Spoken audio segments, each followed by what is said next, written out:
человечества, в истории человечества не было ни одной, скажем так, борьбы, чтобы какой-то народ или какое-то государство боролось за свою независимость, за свободу, и чтобы она ее не получила. Покуда народ борется, не оставляет борьбу, в конце концов он достигает успеха.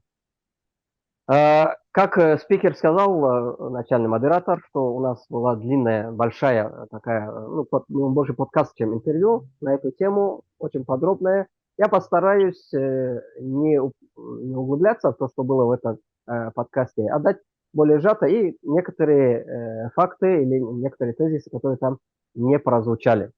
Откуда начинается проблема, да, и в чем вообще проблема? Как я сказал и в том подкасте, вся проблема, все, что происходит в Палестине, все эти проблемы можно назвать одним словом. Это оккупация. Виной всему оккупация. Что сионистская организация, сионисты оккупировали Палестину, оккупировали арабские земли, изгнали их и пытаются установить мир.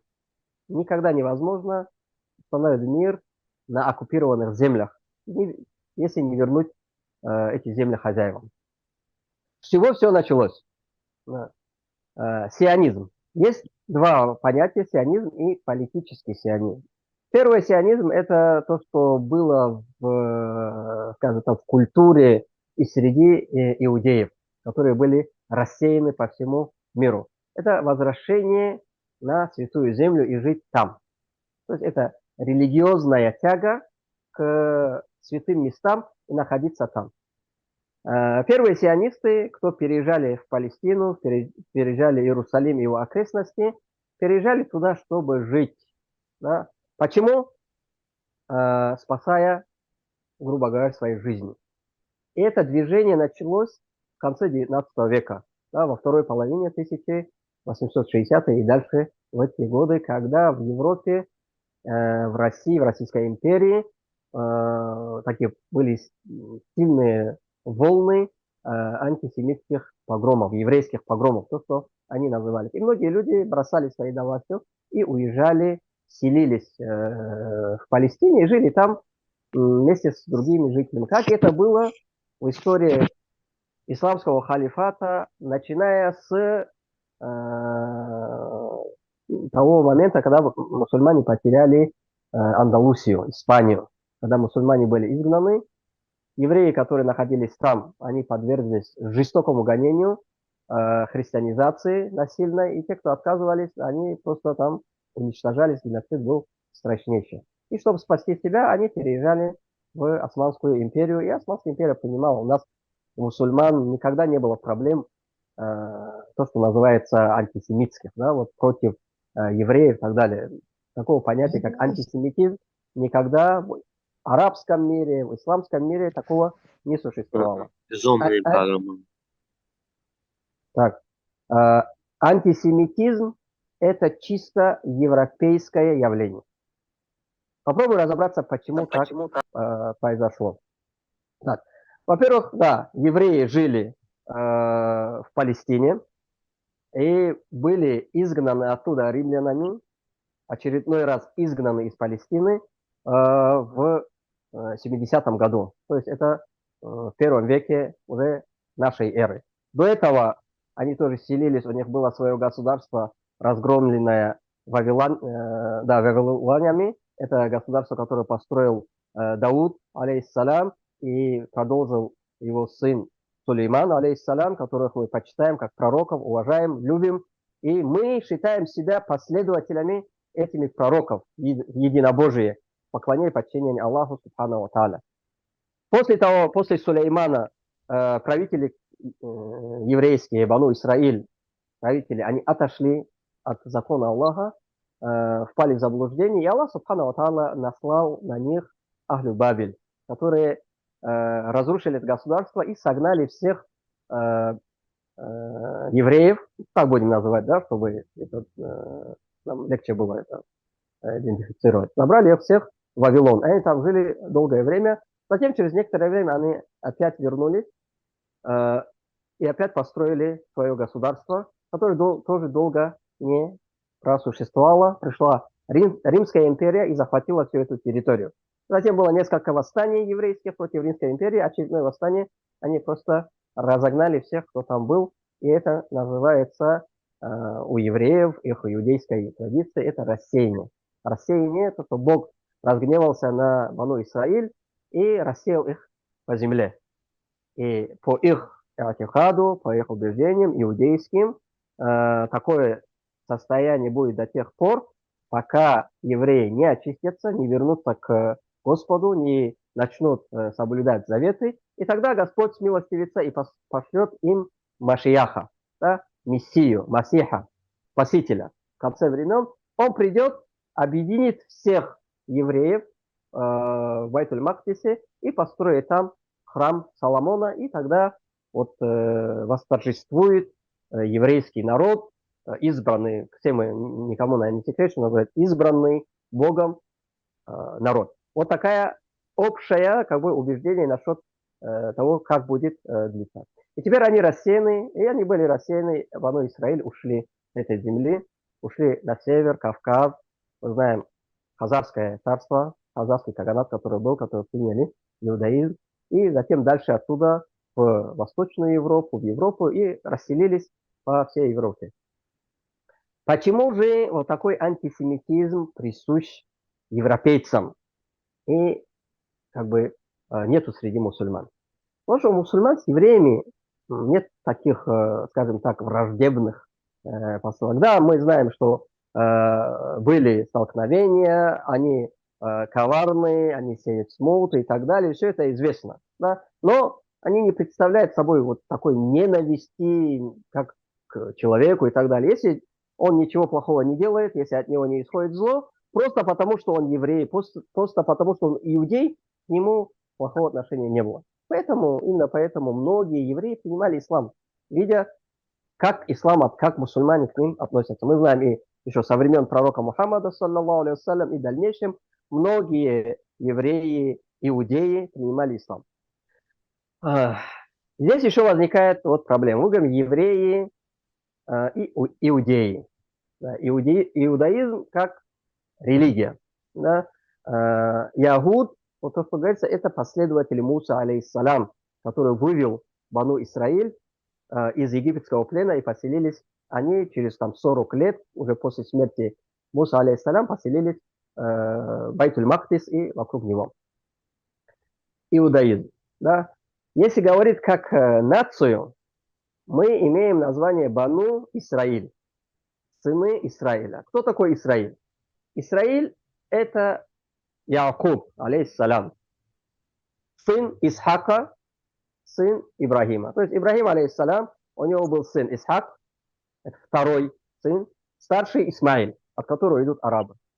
Исхак, у Исхака был Якуб, у Якуба было 12 сыновей. Мы знаем всю историю Юсуфа и его братьев. Вся эта история, которая в Коране, все ее знают. Вот эти 12 сыновей Якуба, они являются Бану Исраиль. Вот 12 колен Израилевых, то, что называется. Теперь, сохранились ли потомки этих Якуба и его сыновей? Очень трудно сказать. Многие из них были уничтожены римлянами, остатки были рассеяны. Что же мы сейчас сегодня имеем? Кого называют евреями? Кого называют евреями? В основном это ашкеназы, то есть европейские иудеи. Некоторые племена, которые, или народности, которые приняли иудаизм. Как это сделали хазары, затем под ударами или нашествием, либо завоеванием мусульман, они двинулись на север, в сторону Европы и так далее, и там расселились. То есть они уже, скажем там, этнически не являются Бану Исраиль. Они Бану Хазар больше. Да? Вот и то, что у нас в Дагестане, вот таты, горные евреи, это же не народ, который прибыл из Палестины и поселился. Это народ, который здесь жил веками. Это наши, да, вот тюркоязычные даже больше, которые приняли этот иудаизм, и он как бы зародился, и по ходу истории они от него не отказались, как некоторые другие народности, которые здесь жили, и те, которые приняли. Так вот, это движение пошло в сторону Европы расселились в Европе. Теперь Европа стала христианской. А мы знаем, да, что у христиан к евреям, скажем так, современный язык, конкретная предъява. Они говорят, вы народ Бога-убийцы. Да? Потому что Иисус, Иса алейхиссалям, по версии христиан, является сыном Бога, которого распяли на кресте. Почему? Потому что иудеи потребовали это от римского протектората, да, вот это прокурора вот, палестинского, или как он там назывался, да, Понтий Пилат. Вот, и они обвиняют, что евреи убили нашего Бога. Субханаллах, Аллах, конечно, превыше причист этого всего. Поэтому у них было такое отношение к евреям, как бы в основе своей, вот такая ненависть за то, что они сотворили вот в начале истории. Это одно, почему был антисемитизм. Второе. Иудеи, даже те, которые просто приняли иудаизм, как бы проникли с ним и так далее, они очень консервативны, да, очень вот, хранят свои традиции. Вот даже вот смотрим, что они не ассимилировали другие народы, даже в своем внешнем виде, в одежде, вот в этих прическах, вот это, тем, все показывает, мы другие. То есть мы Богом избранный народ, негоже нам с обычным людом, вот походить на обычный люд и так далее. Это вот религиозное, вот внутреннее религиозное чувство у них, вот такое поведение. Пренебрежительное отношение к другим, потому что вы все гои, а мы Богом избранный народ, и это у нас завет с Богом. И третье, на что можно указать, почему ненавидели, это вот профессиональная такая деятельность евреев, давать деньги под процент. Христианам это было делать нельзя, но очень хотелось. Да? Деньги нужны были под процент и так далее. Христиане не давали, а это делали евреи очень хорошо, даже особенно вот эти межусобных воинов, которые были, они так спонсировали и тех, и других на этом наживались. Это тоже раздало такую ненависть. И европейцы при любом каком-то происшествии, конфликте, либо какой-то катастрофе, все во всем винили евреев. Засуха — евреи виноваты. Эпидемия — это они ее распространили. Там что-то, какое-то бедствие — евреи виноваты. Ну и не просто на словах, и начинались погромы, избиения и так далее. Все это было. А начиналось с того, наверное, скорее всего, когда какой-то из правителей европейских задал, как бы погряз в долгах и должен был большую сумму евреев, чтобы не возвращать ему, легче было его загнать, убить и там устроить какой-то погром, обвинив его в каком-то грехе. Вот это был антисемитизм. Это продолжалось до, вплоть до 19 века. Еще одной особенностью евреев было то, что они, живя вот так замкнуто, видя свою такую особенность и так далее, у них была очень высокая рождаемость. Их было очень много в Европе. Даже вот по сравнению с европейцами их было много. Они чувствовали, что их много. И это тоже было одной причиной, что против них выражали вот такие погромы и такое притеснение антисемитское. И вот в второй половине 19 века, вот в 1860 году, когда уже вот пик этого всего, таких антисемитских настроений и так далее, родился известный сионист Теодор Герцель. Он не был религиозным, да, у него там, как бы религия не стояла ни на каком месте. Наоборот, он в начале, даже когда поступил в университет и так далее, он был таким немецким националистом. Он был таким патриотом Германии. Вот он родился в Австро-Венгрии, потом в Германии. Он был таким патриотом и все хотел. И он даже призывал как бы евреев отбросить всю нашу традицию, вот этот исторический багаж, который нам мешает, который против нас настраивает людей, бросить это все. Он даже была идея публично принять христианство, чтобы сказать, мы такие же, как и вы. Мы одинаково, мы такие же. Но затем эта идея, она провалилась, потому что иудеи религиозно сказали, сколько лет мы хранили наша особенность и так далее, ты хочешь от этого отказаться, мы этого не сделаем. Ну и затем появляются волны вот такого антисемитизма, которые вот, своими глазами уже, когда увидел это Теодор Герцель, он понял, что невозможно ассимилировать. Что бы ты ни делал, ты все равно чужой в этом обществе. Но это был период становления национальных государств. Да, вот в Европе каждое государство вот по своей нации объединяло и развивалось, и шло вперед. И у него родилась такая идея, что нам нужно наше еврейское государство, которое будет нас сохранять, защищать, мы будем его развивать, и таким образом мы сможем спастись, вот, избавиться от этого положения, в котором находимся веками и годами. И вот он начал вот это, заложил, здесь уже второй политический сионизм. Чем отличается политический сионизм? То политический сионизм говорит о создании своего еврейского государства. То есть обычный сионизм, евреи, которые переезжали в Палестину, чтобы жить на священных святых землях, оно не подразумевало создание своего государства. Они прекрасно жили под властью мусульман, как это было на протяжении многих столетий, как это было особенно в Османской империи, когда они развивались, могли занимать даже высокие посты в государстве, был рост, никаких проблем у них не было.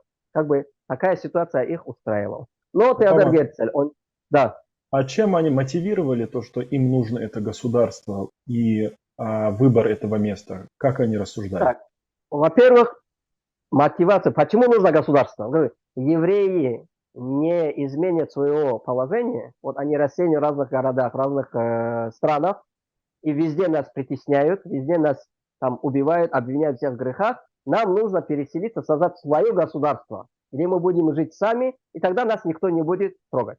Это вот первое, что нужно свое государство. Второе, где? Да, вот хороший вопрос, где? Было несколько вариантов. Помимо Палестины, как они говорят, Богом там заветанная, обещанная земля и так далее. Сам Теодор Герцель, он больше как бы смотрел в сторону Аргентины. Потому что там это молодое государство, открытое, там не было такого антисемитизма, не было такой как бы, ну, туда ходил. Англичане предлагали им создать государство в Уганде. То есть было, вот, ну, знаем, что это время колоний, европейские страны колонизировали там Азию, Африку, у них были большие территории, где бы они хотели развивать, и нужны были как бы свои жители, свои граждане, чтобы там жили. И они предлагали вот Уганде создать, приезжайте, все, мы вам там дадим возможность. Это реально обсуждалось на конгрессах, но все равно, в конце концов, они сказали, нет, это Палестина. Теодор Герцель, я опять повторю, он не был религиозным, он не был верующим, он был атеист. Вот.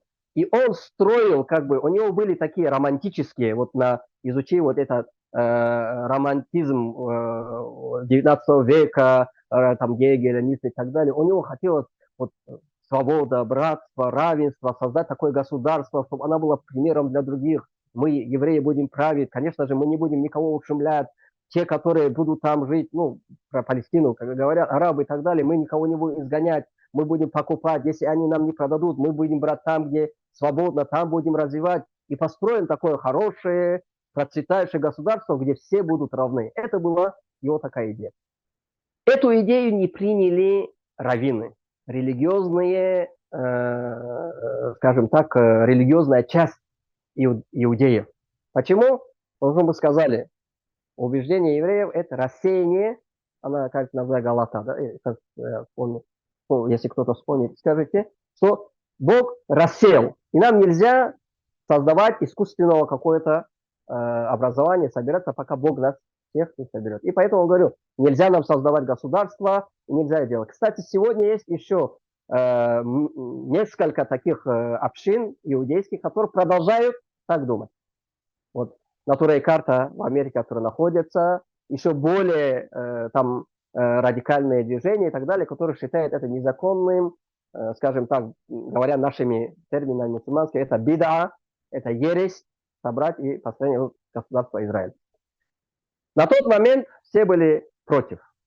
Но когда это удалось сделать, и действительно, когда объявили о создании государства Израиль, вот эти раввины, ортодоксальные и так далее, они, уже есть государство, и они решили, раз есть, значит, Герцель не был мошенником, он не был злом, он наоборот, он сделал великое дело, чуть ли не пророком его назвали и так далее, и уже последовали этому политическому сионизму, либо поддержали государство Израиль.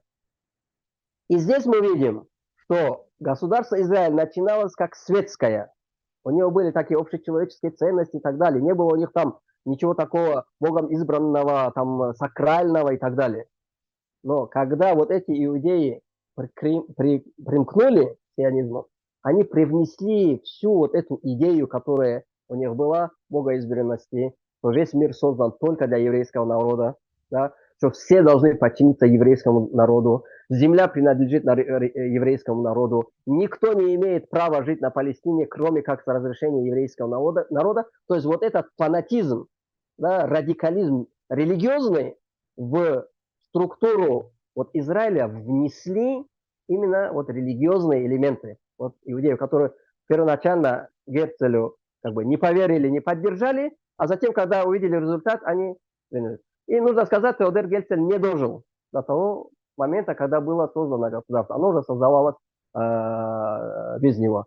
Поддержку оказала Европа. В том видео я говорю, что как Англия, когда ввел мандат, вот можно карту, если можно, вот у нас первая, вот до 47 года и позже. Ну, давай, пусть будет так. Вот, отлично. Вот мы видим границы, очерченные синей линией, внутри которого есть у нас розовая и фиолетовая. Это вся была Палестина, которая находилась под британским мандатом. И вот в конце 19-го, начале 20 века здесь жило около 20 тысяч евреев.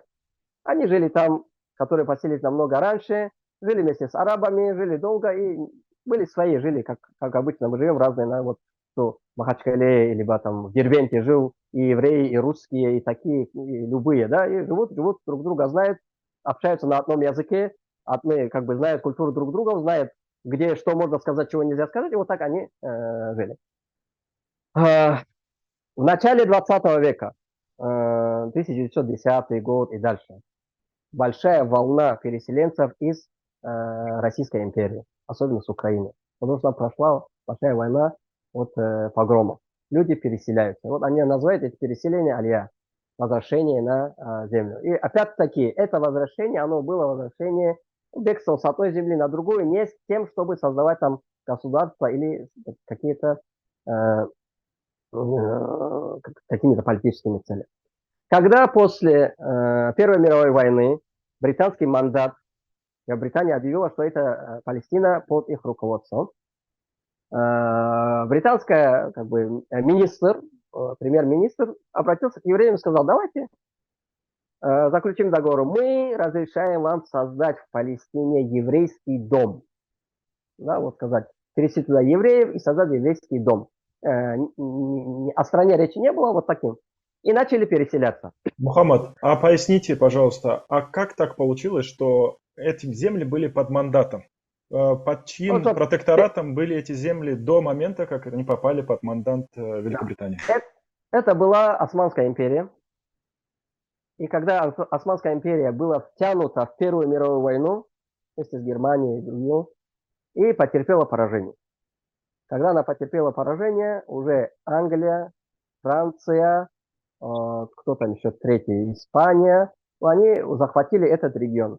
Сирия, часть Сирии была французской, Палестина, то, что сегодня называется современная, Иордания, часть, то, что называется Саудовская Аравия, оно перешло под мандат Великобритании.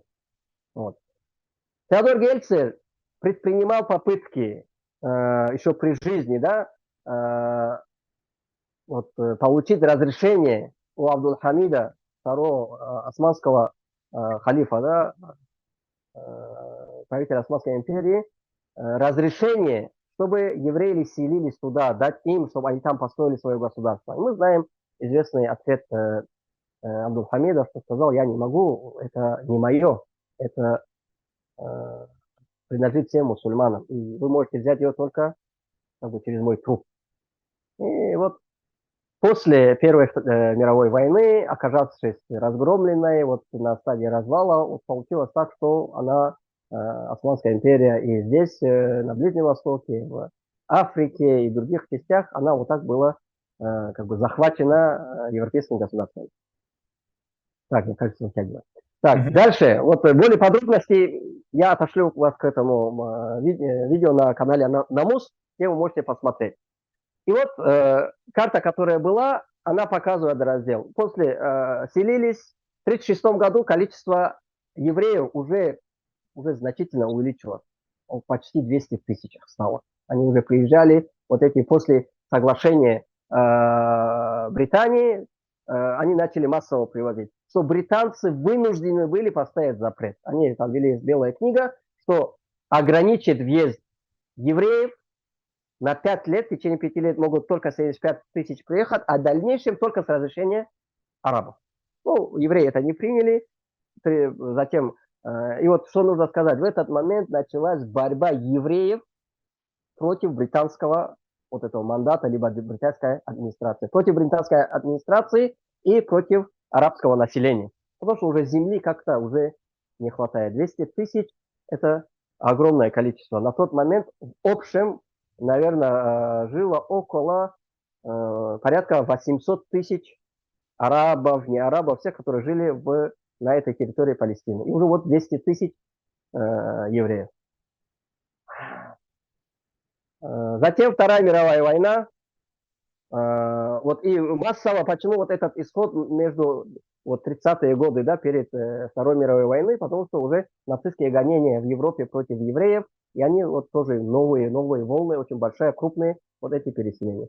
После окончания Второй мировой войны евреев из лагерей прямо начали привозить в Палестину, селить там.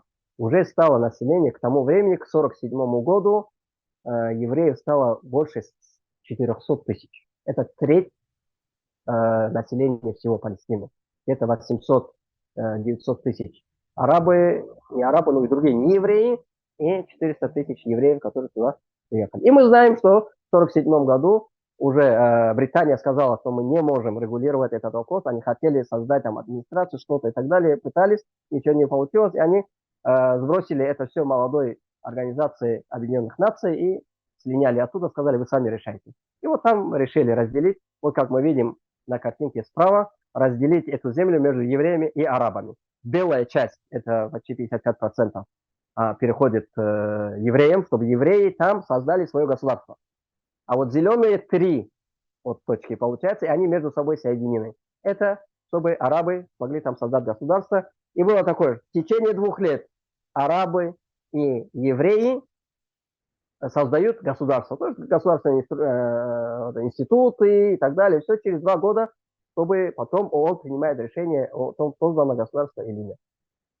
Естественно, арабы отказались от этого, не приняли такой расклад. Они считали, что вся земля принадлежит им. А евреи приняли и буквально через полгода объявили о создании своего государства Израиль. И затем, объявив его, уже стали, скажем так, они попытались легализовать свои права. До сих пор это были просто евреи, которые приехали и жили там, а здесь говорят, это наше государство. Это, конечно, вызвало недовольство среди арабов Палестины и среди арабов, которые жили вокруг. Тем более в этот момент усиливается террористическая деятельность еврейских группировок, которые были, и известная резня в деревне Дейр-Ясин, которая произошла в 1948 году, и это вызвало вот такую первую войну израильскую войну, которой, к сожалению, под давлением, политическим давлением, арабский мир проиграл. Арабский мир проиграл, и евреи захватили территорию больше, чем им было выделено мандатом. Верни, пожалуйста, Азамат, ту первую фотографию, чтобы увидеть, как изменилось. Вот мы видим вот это розовое, то, что было выделено арабам, а фиолетовое это евреям. А вот внутри розового, то, что черный пунктиром выделено, это то, что осталось в 1949 году. То есть все остальное было захвачено евреями вплоть до восточного Иерусалима. Вот черная линия, это показывает все, что вверху, то, что у Ливана все это ушло, осталась такая меньшая часть. Если вернешь третью картинку, там будет более четко видно. Вот. Вот то, что осталось. Вот слева мы видим то, что осталось у нас в 49 году. И такого положения было до 67 года. До 67 года, когда произошла шестидневная война, то, что называется.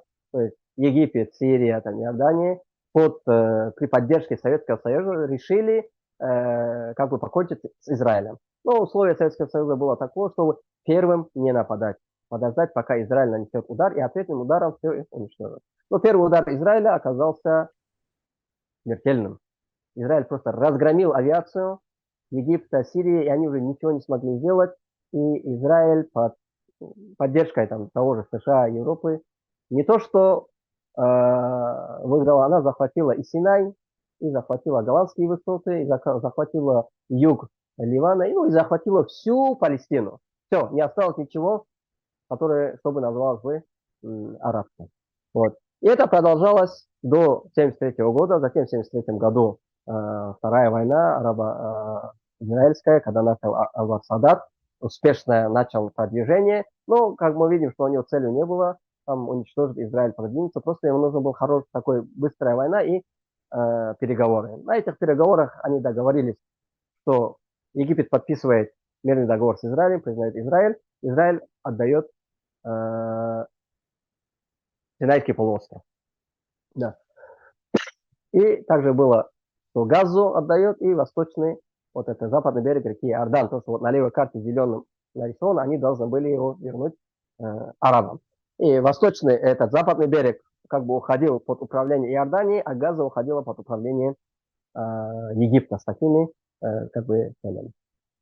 Но этого сделано не было, и на сегодняшний день, вот справа мы видим более современная карта, это 2010 года, реальное положение. Даже если вот мы говорим западный берег реки Иордан, она принадлежит палестинской автономии. На самом деле, что принадлежит, это вот эти пятнышко, зеленые пятнышко, и вот эти территории, где непосредственно живут арабы, все остальное захвачено и контролируется Израилем. И все эти города, они контролируются Израилем. Сектор Газа единственное свободное от оккупации место. 360 квадратных метров, 2 миллиона жителей. Об этом мы подробно говорили. И что говорит? Почему начался этот конфликт? Почему неожиданно, как некоторые говорят, на ровном месте, на пустом месте, Хамас напал на Израиль, попытался оккупировать территорию Израиля, как сегодня западные СМИ или там некоторые говорят, вот так осмелились на такой шаг. И, соответственно, Израиль ответ на такую агрессию со стороны Газы и вот имеет право себя защищать любыми средствами, как мы видим, убивая женщин, детей, разрушая школы, больницы, церкви, мечети и творя все, что угодно под молчание Запада. Причиной этому была нескончаемая оккупационная политика Израиля. В западном берегу все больше и больше строились новые поселения, хотя по международным соглашениям, по всем этим им это делать нельзя. Даже по законам, которые приняты были в Израиле, нельзя строить новые поселения. Но они все равно их строят под защитой армии и полицейских. Точно так же в Восточном Иерусалиме, где мечеть Аль-Акса, Масджид Аль-Акса, там тоже вот систематическое выдавливание мусульман и заселение их. Это продолжалось на протяжении всего этого времени. Хамас долгое время предупреждал, говорили, чтобы они изменили. Мы оставляем за собой жесткий ответ. Вот всегда говорю, какой жесткий ответ вы сделаете? Очередные там свои эти ракеты, которые представляют себя такие пустышки, оставите, никакого вреда не будет, а в ответ вас будут бомбить. Но мы увидим, что 7 октября Хамас показал, на что он способен, и нанес вот такой серьезный удар, да, по армии Израиля, непобедимой армии Израиля и так далее. И все остальное вы являетесь свидетелем, что происходит, как и что происходит в этом. Вот такая история этого всего, которую необходимо знать. Вот.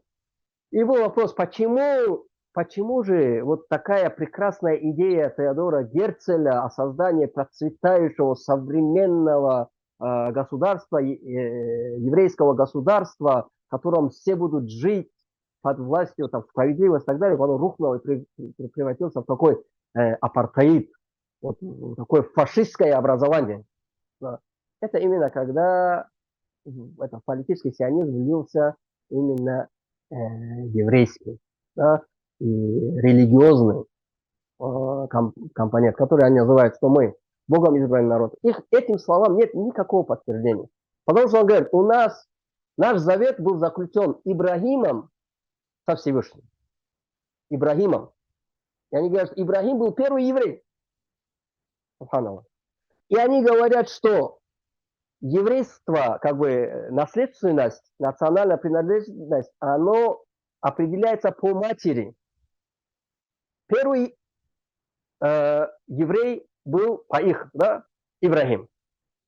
Мать, жена его Сара. Значит, дети Сары становятся евреями. А как бы дети Ибрагима нет. Поэтому Исмаил не считается, не входит в этот завет. Он не является Богом, это народом, избранным Богом.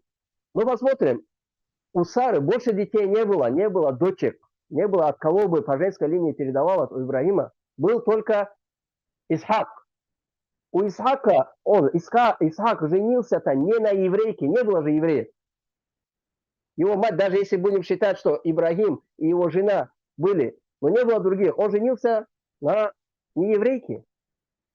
И Яков не является евреем, потому что его мать не еврейка.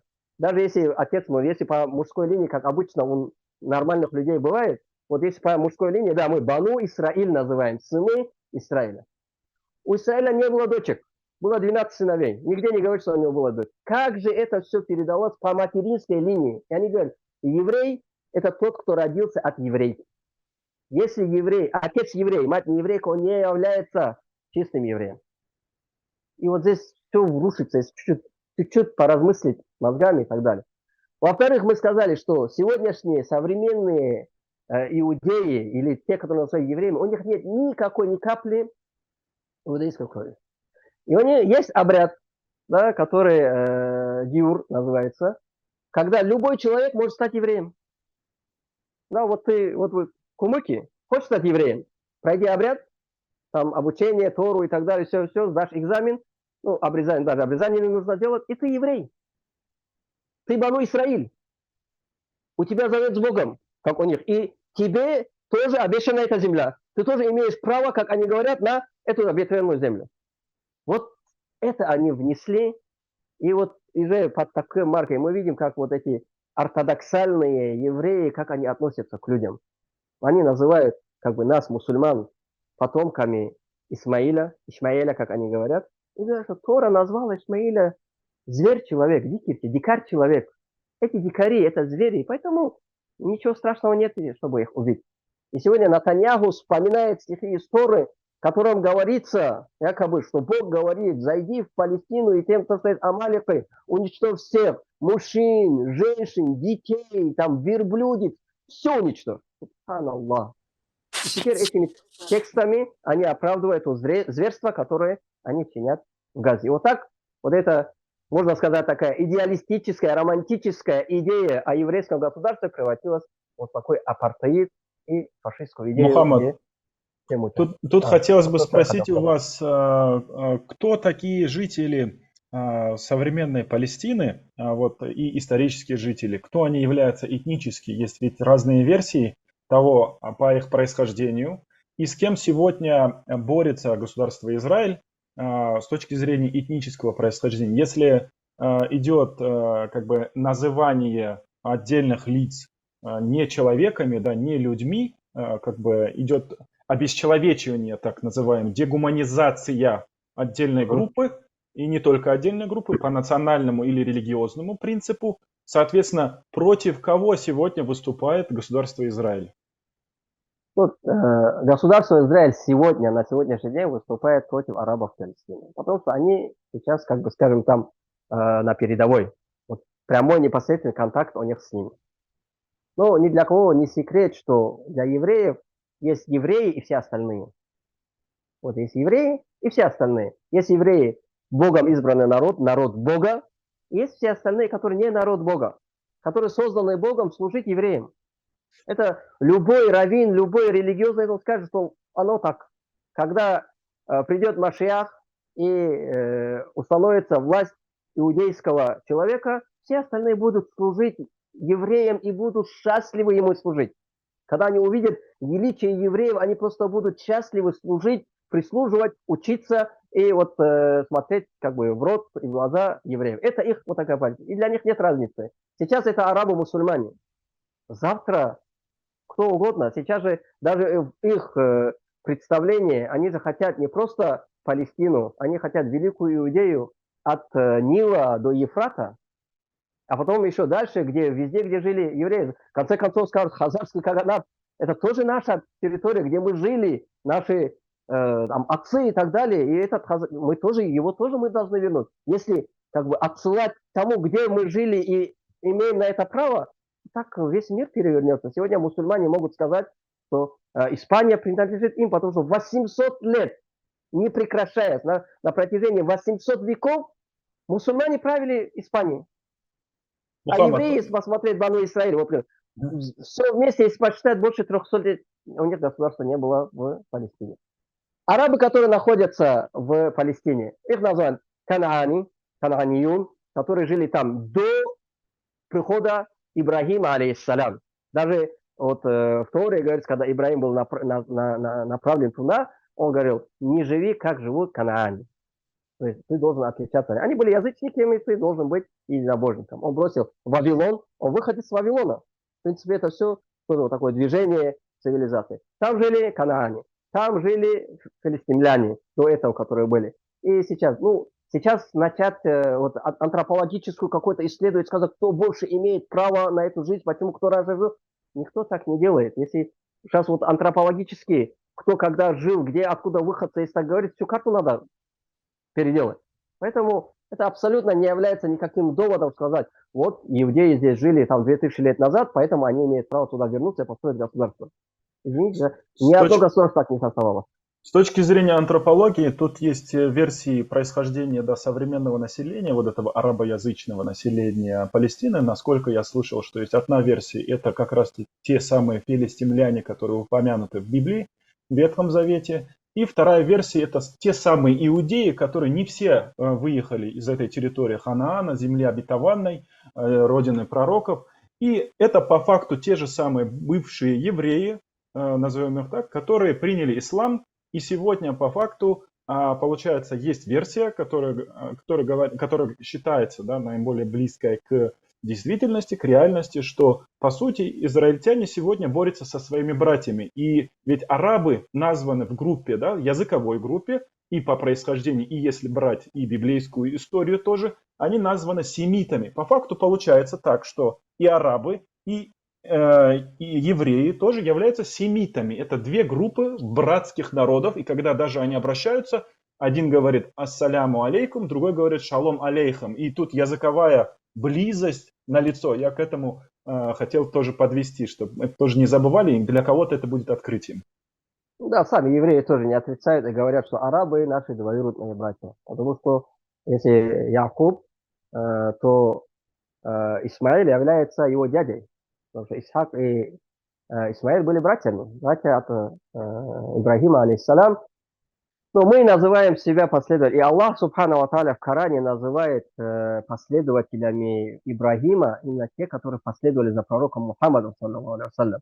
Потому что они, Бану Исраиль, они отошли. Мы все знаем историю, как Бану Исраиль отходили. Поэтому Бану Исраиль, они говорят, мы Бога избранный народ. Но Бану Исраиль был проклят языком Дауда, алейхиссалям. Дауд проклял их за их строптивость, за то, что они выступали против пророков, убивали их. А Иса, алейхиссалям, проклял их.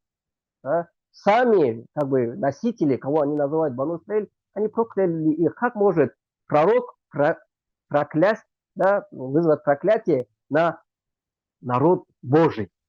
Народ Божий – это тот, кто восхваляет Всевышнего Аллаха, не предает ему сотоварища, живет по тем законам, которые были ниспосланы. Они являются последовательно Ибрагима. И тот завет, который был у Ибрагима с Аллахом, субхану ва тааля, это мы носители этого завета, чтобы не поклоняться никому, кроме Аллаха, и полностью предаться, да, ислам.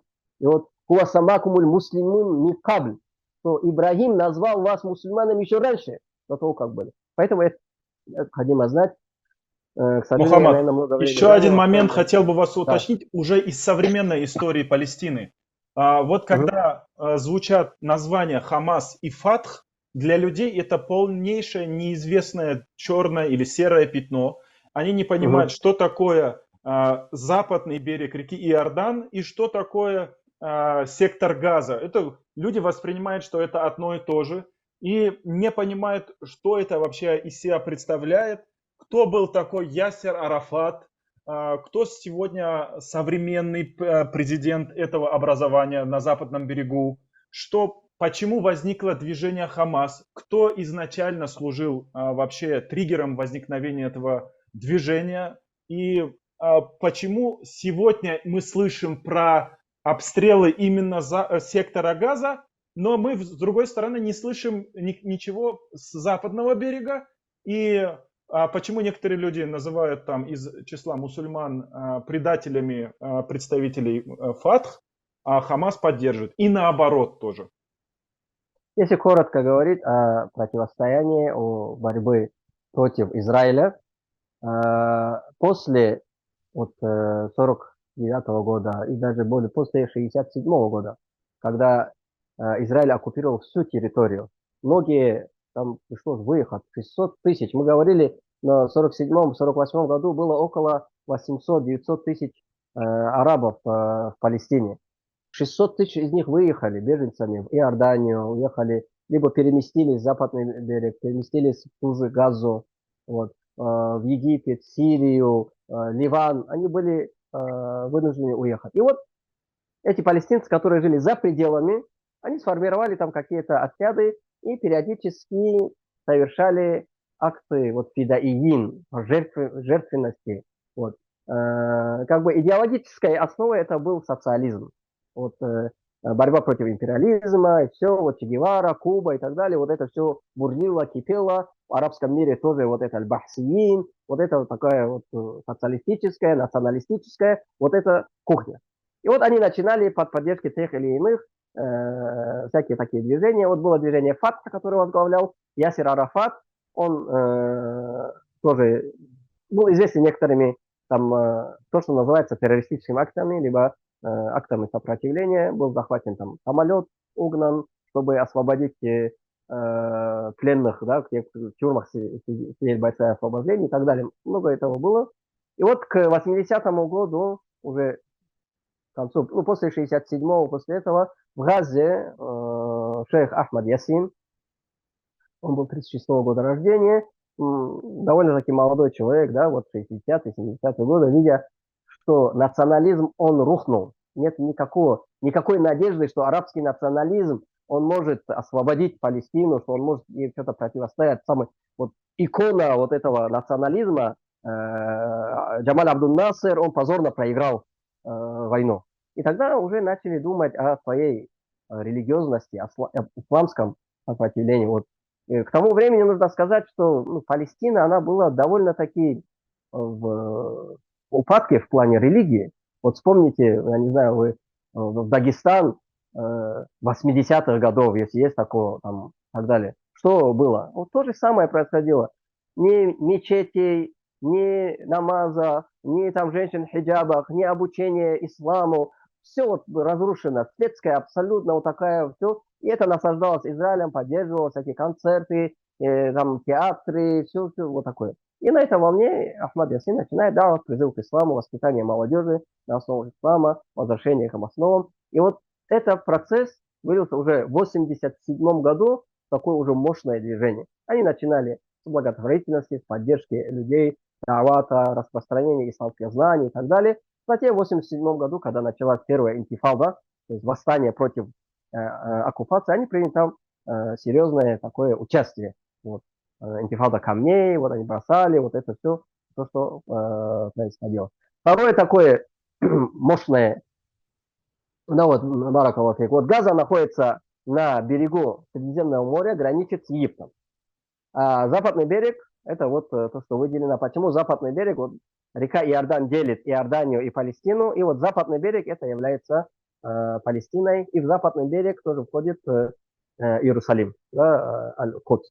И вот в 2000 году вторая интифада, интифада Аль-Аксы, там тоже Хамас, он выступил очень мощно. Все это время Газа оккупирована. Внутри Газы сионистские израильские войска, полиция, еврейские поселения и так далее. Но уже начинается борьба. Помимо Хамас в Газе действует Фатх, Ясир Арафата, действует исламский джихад, действуют разные такие группировки, которые каждый что может, как может, противостоит вот этой оккупации. И вот к концу 90-х годов, когда Израиль уже говорит, да, мы хотим вести переговоры, но с кем мы будем вести? У вас нет единого лидера, с кем мы будем вести? И вот тогда Ясир Арафат как-то вышел на более заметной фигурой после того, как провел несколько таких успешных операций против сионистов. И вот они сказали, сделали из него такую фигуру. Он объединил еще несколько других группировок, которые были на западном берегу, создали ООП, Организация освобождения Палестины, и Израиль признал их представителями палестинского народа, с кем они будут вести переговоры и возвращать им, так сказать, политическую вес, земли, вот как мы будем договорились, потому что было вот это земли в обмен на безопасность. То есть арабы предоставляют евреям безопасность, евреи возвращают арабам земли. Да, вот с таким. И Ясир Арафат подписал его и начал вести эту деятельность. Он выступал против вооруженных группировок, которые были внутри западного берега Газы, арестовал там террористов, как они называли, все, кто нападали на оккупантов, называется терроризмом. Нигде в мире такого нет. В любом месте, где кто-то оккупирован, это называется повстанцы, это называется освободительным движением, а в Палестине это террористы. Вот такая тоже особенность, вот терминологическая особенность международного права. И вот таким образом. Но в Газе Хамас, он не согласился, он сказал, нет, мы будем... то, что отнято силой, невозможно вернуть переговорами. И они сказали, мы будем... И не только Хамас, Джихад Ислами и другие группировки, они отказались от этого. Вот в 2005 году Эро Шарон решил вывести из Газы войска и вывести оттуда поселение, потому что уже там оставаться было небезопасно для евреев, потому что сопротивление, оно усиливалось, уже были жертвы, нападения на военных и так далее. И он вот вышел и освободил эту территорию Газы. И обещал определенные вот, этапы освобождения, вывода всех войск и вывода всех поселений из западного западный берег реки Иордан. Всю эту вернуть как бы палестинцам. Но на сегодняшний день, до сегодняшнего дня мы видим, что это не сделано. Наоборот, все больше и больше строятся новые поселения, захватываются новые земли, выгоняются мусульмане, арабы из своих домов. И вот в 2006 году сектор Газа, вообще Палестине, признали палестинскую автономию. Признали палестинскую автономию. Нужно сказать, что к этому времени, в 2004 году, Ясир Арафат скончался. Там, как он скончался, тоже отравили или что-то делает. Президентом стал Махмуд Аббас. Махмуд Аббас, тоже он, как бы, по партийной линии ему это перешло. Абу Мазин еще называют. Он президент палестинской автономии. И когда говорят сектора, как, со стороны можно показаться, да, большой кусок территории, который он контролирует. На самом деле он там ничего не контролирует. Как мы на прошлой картинке видели, вот из этого все, вот этого пятна коричневого, там остались только точечки внутри, которые являются городами, и они тоже не контролируются администрацией Палестины, а контролируются именно Израилем. То есть вся граница и приграничная территория, она не может быть возвращена Израилю, потому что граница, она граничит с Иорданией, если ее отдать палестинцам, уже все, там будет бардак твориться, поэтому. И никакие инструменты государственные тоже не работают, налоговые, таможенные, все. Эта функция выполняет Израиль. и затем это все передается, там денежные средства передается администрации. Вот такой, ну, как можно сказать, администрация, вот такой президент. В 2006 году были выборы, всенародные, там, чистые, демократические, по всем правилам Запада. Ну, и победил Хамас. Потому что они на протяжении долгих лет показали свою искренность, свой патриотизм, заботу о народе, вот, что они вот столько всего, не только в Газе, хотя они только, ну, так широко представлены, зародилась она в Газе, но и на западном берегу, где всегда была вот позиция Фатха, они всегда были на высоте. И Абу Азил пришлось согласиться, и вот Хамас, он тогда создал правительство, администрации, и Исмаил Хания стал примером палестинской администрации. США отказались признать эти выборы, потому что выбрали террористов. Вот. Если арабы выбирают террористов, это нельзя. Если евреи выбирают представителей террористических организаций в Кнессет, это нормально. Как сегодня вот министр финансов, он представитель такой террористической организации, и еще два министра в кабинете у Натаньяху, они представители террористических организаций, радикальных организаций, которые приняли некоторые страны. Это демократический выбор. Это кто кого выбрали, тех надо уважать. А здесь нет. И тем самым сектор Газа, он попал в эмбарго. Здесь произошел внутренний конфликт между Хамас и ФАТ. Вот. ФАТ был обвинен в том, что они работают на интерес Израиля. И все их офисы, которые были в секторе Газа, все были закрыты, ликвидированы. Они все покинули сектор Газа. Но помимо Хамас, как я сказал, в сектор Газа есть множество вот таких движений. Тоже Джихадуль Ислами и несколько других. Они, каждый имеет какое-то политическое движение и боевое крыло. Например, у Хамас боевое крыло называется Катаибуль Кассам. Вот. У Джихадуль Ислами Тарая Кудс. У Фатха боевое крыло называется Шуадаль Акса. У каждого есть, они вот разделили эту деятельность. Вот этот Хамас. Мухаммад Хаджи, а вот Да. вопрос к вам сейчас. Вот вопрос включает в себя два компонента.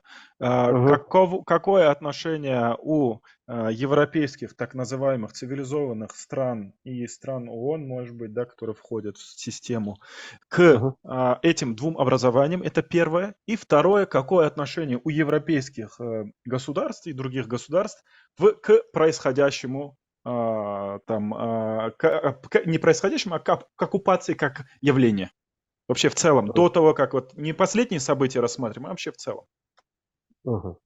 Так, это не является два образования, нельзя их считать в отрыве. И то, и это является палестинской, вот, и палестинской администрацией, даже как бы в договоре Израиля с ООП, в палестинскую администрацию входит Западный берег и Газа, и сектор Газа. Оба они являются. Нельзя уж сказать, что сектор Газа отдельно, Палестина, а Западный берег отдельно. Некоторые тоже говорят, что они к Палестине никакого отношения не имеют, они давно вышли. Это все чушь, это непонимание того, что происходит там. Да, они не поддерживают связь, у них политический кризис с Фатхом, да, но это не значит, что они не являются палестинцами, не являются Палестиной. Насчет того, что некоторые обвиняют, что в секторе Газа много группировок, они друг с другом воюют, и вот там нет единства и так далее. Это тоже не подтверждается, потому что на протяжении последних нескольких лет, уже десяток лет, даже все боевые подразделения разных движений, они создали единый штаб управления, чтобы все нападения, либо прекращение огня, договоренности о прекращении огня или начале огня, чтобы было синхронно, чтобы, например, Хамас подписывает соглашение о прекращении, а там Джихад Ислами, он говорит, ну, я не подписывал, я что хочу делать. Чтобы такого не было, чтобы эффект от воздействия был, они создали единый штаб, и все туда вошли, и все согласны. И вот это последнее, то, что было нападение, да, это нападение не было нападением на Израиль. Это была вылазка на оккупированные земли. Надо это понимать. Эти земли, палестинские земли, оккупированные Израилем. Это была вылазка только вот такая. Вот как освободительное движение нападает. Вот, любой пример возьмите. Вот как партизаны, которые нападали там, в той же Украине или Белоруссии, нападали на администрацию, там, немецкую администрацию. Это называлось оккупацией Германии. Или это было действием вот такой операции против оккупанта, против агрессора. Да. Вот это то, что произошло. В этом нападении участвовали все движения, и тот же Хамас, и Катайб Касан, и тот же Джихад Ислами, и так далее. Вот. Поэтому нельзя рассматривать, что там какой-то... И сейчас то, что ракеты падают на голову, они же не делят там на Хамас падает или на кого. Она падает на жителей 2,5, почти не 2 миллиона 300 тысяч, которые живут на территории 360 квадратных километров. Вот. И там никакой разницы. И сегодня то, что Израиль заявляет, что они борются с Хамас, они борются с Хамас, с террористами Хамас. Но на самом деле они уничтожают палестинский народ, жителей Газы. Европа, мы видим, как она относится. Я не знаю, может быть, это Ибраим что-нибудь скажет, какое отношение, как они происходят. Но сегодня политические правители все заняли позицию, Израиль имеет право на оборону. Но это считается ответной реакцией на агрессию со стороны Хамаса. То, что мы видим сейчас, молчаливо пытается говорить, там, воздействовать на условия. Но нужно знать, что по резолюции 1949 года, резолюции ООН, после того, как Израиль захватил территории, которые по резолюции ООН были отданы для арабского государства, и вынудил арабов покинуть территорию, было принято два пункта. Во-первых, возврат этих земель палестинцам и дать возможность палестинцам вернуться на свои земли. А если палестинцы отказывают возвращаться, то они должны компенсировать материально те потери, которые понесли палестинцы. Это резолюция ООН, которую Израиль принял именно на этих условиях, что они выполнят эту резолюцию. ООН приняла Израиль в члены своей организации. С условием, что они будут его выполнять. Они это условие приняли и наплевали на это условие, как на все остальные резолюции, которые будет принимать ООН, либо Совбез ООН, либо Генеральная Ассамблея. Поэтому по всем международным законам, по документам ООН, это территория, где происходит борьба и на Западном берегу, и в Газе, вокруг нее, эта борьба происходит на оккупированных территориях. И по всем законам, по законам международным, если оккупированная сторона нападает на оккупанта, это не является терроризмом. По ООНовским документам это так и есть. По общечеловеческим понятиям так и есть. По исламу, если составить шариата, тоже имеет право, если твою землю забрать, ты имеешь право на борьбу. Со всех, по-любому, с какой стороны не посмотри, какой закон не подними, какое бы отношение не подними, у жителей Палестины есть свое право бороться за освобождение своих земель. И это никто не может у них отнять. Даже если все признают палестинцев террористами, все равно их война священна. Их война, она обоснована, имеет право со всех сторон. Наверное, оставлю слово Ибраиму. Спасибо, тоже. да, сейчас мы переключаемся тогда на нашего второго спикера, Ибраим Хаджи. Просим вас откомментировать. Вот следующий вопрос хотелось, да, к вам адресовать.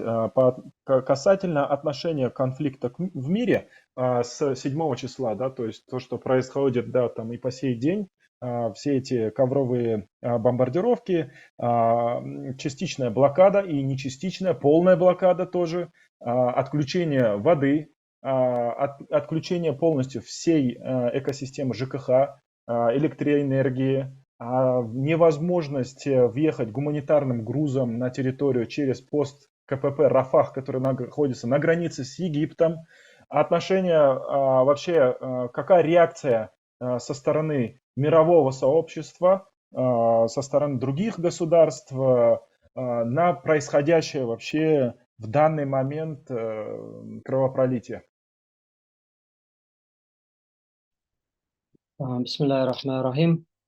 Я хотел бы вначале продолжить ту линию, которую Мухаммад Низам начал, когда он сравнивал вот это движение освободительное в Газе, в Палестине, сравнивал с тем, что происходило на территории Советского Союза во время Второй мировой войны.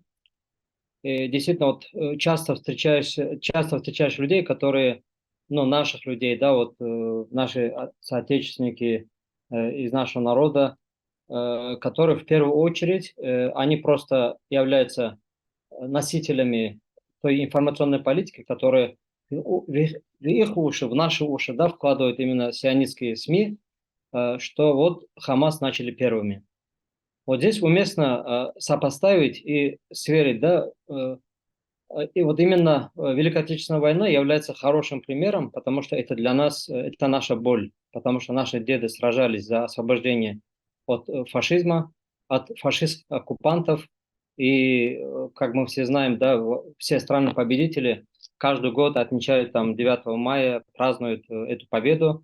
Прошло уже столько лет, а нельзя, чтобы народ забывал о том, что вот была такая чума, и люди пожертвовали своими жизнями ради того, чтобы освободиться от этого фашизма. И тут мы видим такую параллель, когда люди говорят вот о 7 октября, о том, что вот утром проснулись, и вдруг неожиданно какие-то животные, там Хамас вот, начал атаковать Израиль, мирных жителей, начал убивать, вырезать и так далее.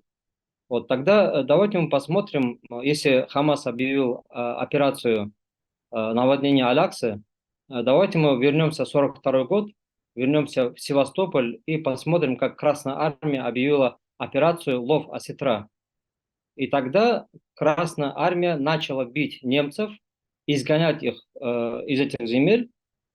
Можно сказать, что это такой же поступок. Но почему мы не думаем о том, как начался точка отчета не 7 октября и не 1942 год, когда вот, оборона Севастополя была, а она начиналась намного раньше.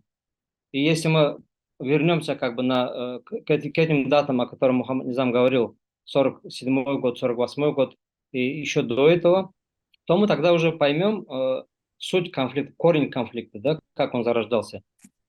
Или там, допустим, мы посмотрим на оборону Сталинграда. Вот сейчас мы говорим о потерях, да, с обоих сторон, говорим о том, что сегодня, к сожалению, погибло там более 10 тысяч человек в Газе. Но давайте немного изучим историю там Сталинград, где погибло больше 1 миллиона человек за 7 месяцев, потому что Красная Армия опять-таки начала бить там немцев. Но давайте задумаемся, а как там немцы появились, а что они там хотели?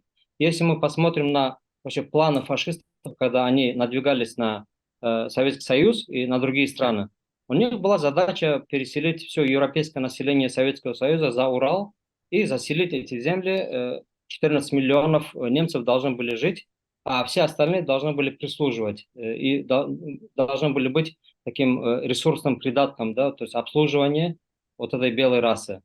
Здесь я не вижу никакой разницы, и я вижу сейчас во многих там именно российских патриотических сайтах, каналах, они проводят тоже такую параллель. Вот я думаю, если мы из такой позиции будем думать, то мы поймем. И если, допустим, вот эта война продлилась, там, Великая Отечественная война, там, 5 лет, то тут мы имеем дело с тем, что эта война растянулась на 75 лет сегодня. И вопрос возникает такой, если бы вот борьба с фашизмом на территории Советского Союза растянулась бы на 75 лет, перестали ли советские граждане, населяющие эти земли, бороться против фашизма? Сколько было бы Зои Космодемьянской, у которой были на самом деле такие террористические задачи, да, вот она должна была поджигать дома, у нее это партизанская война, потому что когда армия не успевает, возникают такие образования, как партизанские, они делают какие-то вылазки, и, конечно же, в ходе этого происходят какие-то жертвы, и враг начинает проявлять большую агрессию. Вот если мы как бы разберемся для себя в первую очередь с этим, кто прав, кто не прав, то не надо думать, что вот мы проснулись 7 октября, все было хорошо, и вдруг появился Хамас и совершили вот такое дерзкое нападение. А теперь, если мы посмотрим на то, как это освещалось, ну, во-первых, мы видим, что Хамас совершила эту вылазку, у него были конкретные цели, и они достигли этих целей. И мы видим, с каким запозданием отреагировал Израиль. Цахал, и они там спустя какое-то время собрались и начали действовать. И вот если вы помните, самое начало, когда отправляли уже солдат, они отправили еще старого резервиста, 95-летнего Эзра. Эзра Яхин, по-моему, ее зовут. И посмотрите, какие слова он говорит, какое напутствие он дает солдатам. Он говорит, что не оставляйте никого, уничтожайте их самих, их семьи, матерей и детей. Эти животные больше не могут жить, они не имеют права на жизнь. Каждый еврей с оружием должен выйти и убить их. Не ждите, придите к нему домой, если у вас по соседству живет араб, придите и сразу убейте его. То есть это ветеран Цахала, это старый, один из старых резервистов, он вдохновляет солдат вот на это. Они с этими словами идут в бой, потому что их старший сказал. Или мы видим, как выходит постпред Израиля в ООН, выходит с этим булыжником и оправдывает армию Израиля тем, что они имеют право убивать женщин и детей, и это правильно, и причиной тому, что они на протяжении многих лет кидаются в нас камнями. И тем самым они хотят оправдать, обосновать. И если говорить о том, да, это их позиция, они так думают, они так мыслят, потому что у них есть на это какие-то свои соображения. Потому что вот они сами считают их за животных. То есть всех считают за гоев, за животных. И что там церемониться? Но проблема в том, что мировая общественность так не думает. Весь мир так не думает. Но теперь надо что? Надо убедить весь мир в том, что они на самом деле животные. Надо обрисовать такие страшные картины. И что мы видим прямо от самого начала? Говорят о 40 обезглавленных детей, говорят о изнасиловании, говорят там о каких-то страшных преступлениях. И по факту ничто из этого не подтверждается. И тут важно забросить вначале вот такую идею, чтобы все поверили, а там пусть опровергают, но пусть не будет. Они ударяют как бы бомбой ударяют как бы в эту больницу, и сразу они опровергают. Они говорят, это не мы. Когда им даже доказывают, они уже просто закрывают тему. Что они делают? Они заставляют молчать все СМИ, все европейские СМИ, там, международные. Они отстреливают журналистов, уже сколько там, более 50 журналистов уже убито. Хотя это нигде не видно, чтобы журналистов убивали. Но они находят этому оправдание, они это делают. И тут мы видим, обычно, когда возникает конфликт, мы видим, что каждая сторона начинает уподобляться своему противнику, проявлять такую же агрессию и отвечать тем же. И здесь могут подумать, что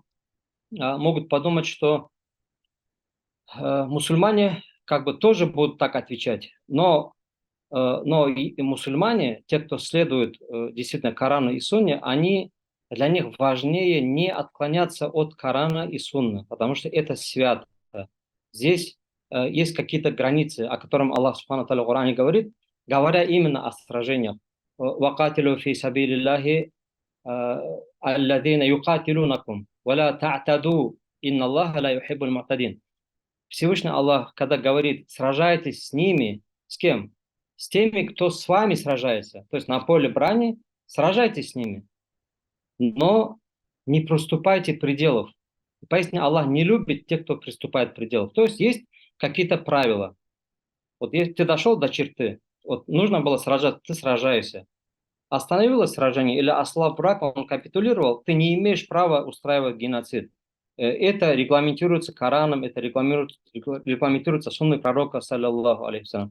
Если мы посмотрим на то, как напутствовал пророк, саллиллаху алейхи, когда случались эти войны, что он велел? Он говорил, не трогайте женщин и детей, стариков, не трогайте монахов, молящихся в своих кельях, не срубайте деревья, не сжигайте посевы, не убивайте животных. То есть он давал такие четкие рекомендации.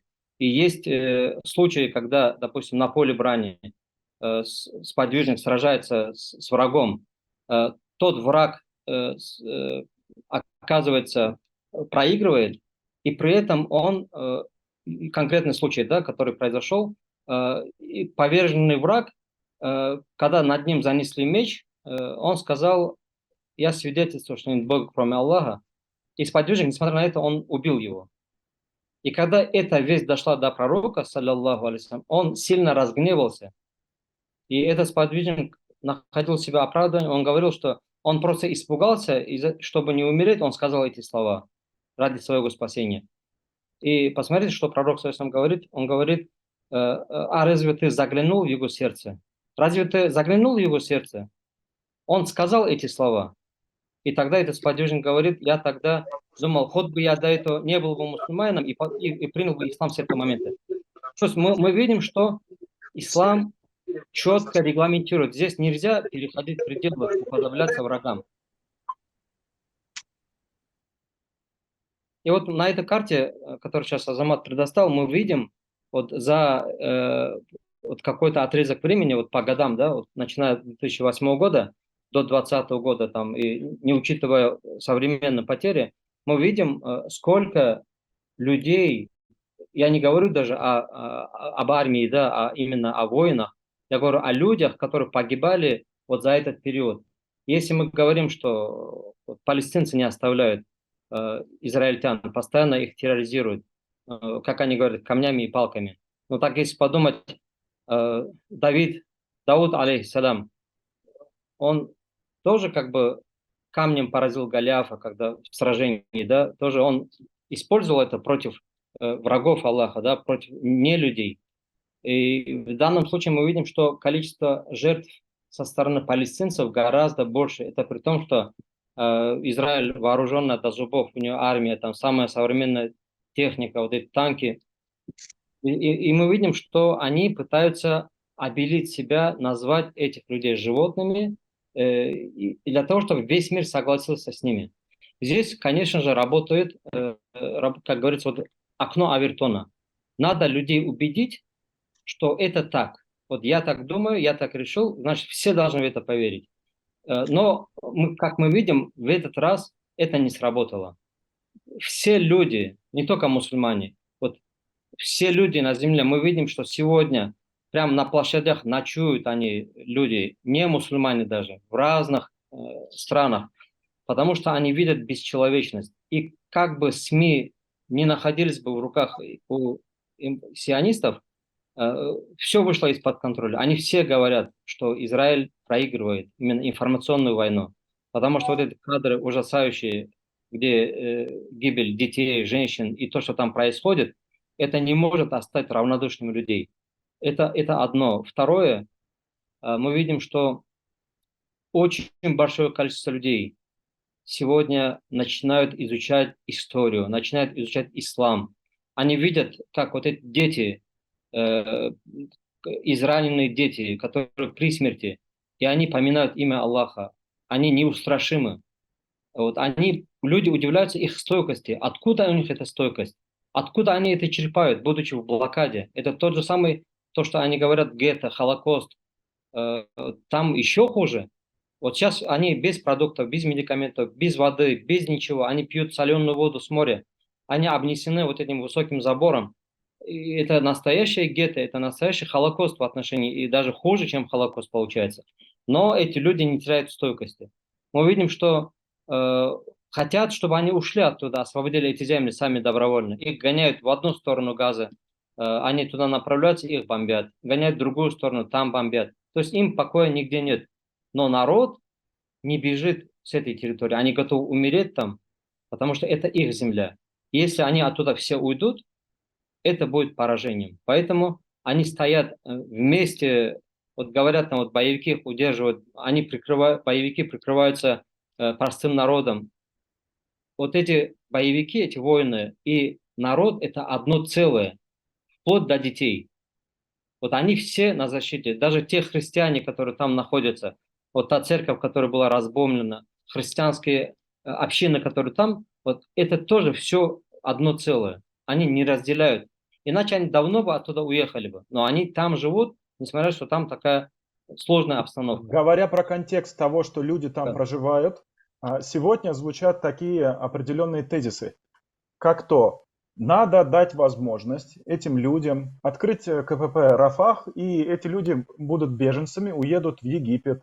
Или же были информационные такие сообщения, давайте, петицию собирали, давайте приютим палестинцев в Дагестане или же в другой части там, Кавказа, в принципе, там, в России. Понимаю, в принципе, гуманитарные мысли и порывы людей, но при этом скажите, пожалуйста, вот с вашей точки зрения или же с точки зрения некой тактики, может быть, мусульманской, не мусульманской, вообще тактики человеческой в конфликте, это является ли решением проблемы или каким-то стратегическим шагом, или же мы как-то сможем помочь этим людям, если именно так поступим, как предлагается некоторыми людьми? Чья это вообще повестка? Это идет от мусульман, что они хотят переехать, или же это навязанная история, то есть, опять-таки, с точки зрения тоже информационной повестки? Это, конечно, навязанная история, потому что мы знаем, кому это выгодно. Вот выгодно именно вот, сионистскому образованию то, чтобы люди, жители Палестины, Газа, они покинули эту территорию, чтобы им не пришлось там тратить средства на войну, там, на ведение этих военных действий. Просто они сами уйдут добровольно. Даже арабы примут их, приютят, они создадут им комфортные условия. Но вопрос не в этом, вопрос в том, что останется от Палестины. Но я слышал, что Нетаньяху еще до этих событий, он презентовал новую карту Израиля, которая чистая, там уже нет этих зеленых точек, и он презентует там в Европе или где-то презентует новую карту Израиля. То есть у них есть вот такая цель. Но те арабские страны, которые вокруг, и мы видим, что недавно, неделю назад, Международная ассоциация ученых, мусульманских ученых, они издали фетву о том, что... Выключилось, да? Тогда я попрошу временно, пока Ибрагим Хаджи подключается, Мухаммад Низам Хаджи, вы можете отключить видео Да, да, свое? конечно. Да, Продолжу пока... мысль, которую Да. начал Мгм. Ибрагим Хаджи по поводу переселения и так далее. Мгм. Палестинцы заявили по поводу этого, чтобы там, когда говорили о гуманитарном коридоре, выходе и так далее, это, они говорят, мы это уже проходили. Эту историю мы уже проходили в 1948 году, в 1967 году и так далее. Мы покинули нашу землю и уже больше туда не можем вернуться. Поэтому говорят, мы никуда не собираемся уходить, мы останемся здесь, это наша земля, мы будем на ней жить, либо мы будем похоронены в этой земле. И поэтому вот эти всякие, там, ну, то, что идут, там, предоставить беженцам, они же, например, не уходят в Египет не потому, что Египет не позволяет им уйти. Это было решение палестинцев, которые живут в Газе. И вот я скажу, есть такая, несколько лет назад поднимался то, что называлось сделка века. Сделка века это соглашение между многими странами, в том числе арабскими, в том, чтобы на Синае, на Синайском поле, это территория Египта, выделить землю определенную, построить там несколько городов, оснастить их всем необходимым и предложить палестинцам с Газы, в первую очередь, переселиться туда и с западного берега. Сказать, чем вы здесь будете жить, мучаться, подвергаться вот таким гонениям, давлению, переезжайте туда, живите свободно, мы вам поможем, сделаем. Но это, конечно же, никто на это не соглашается.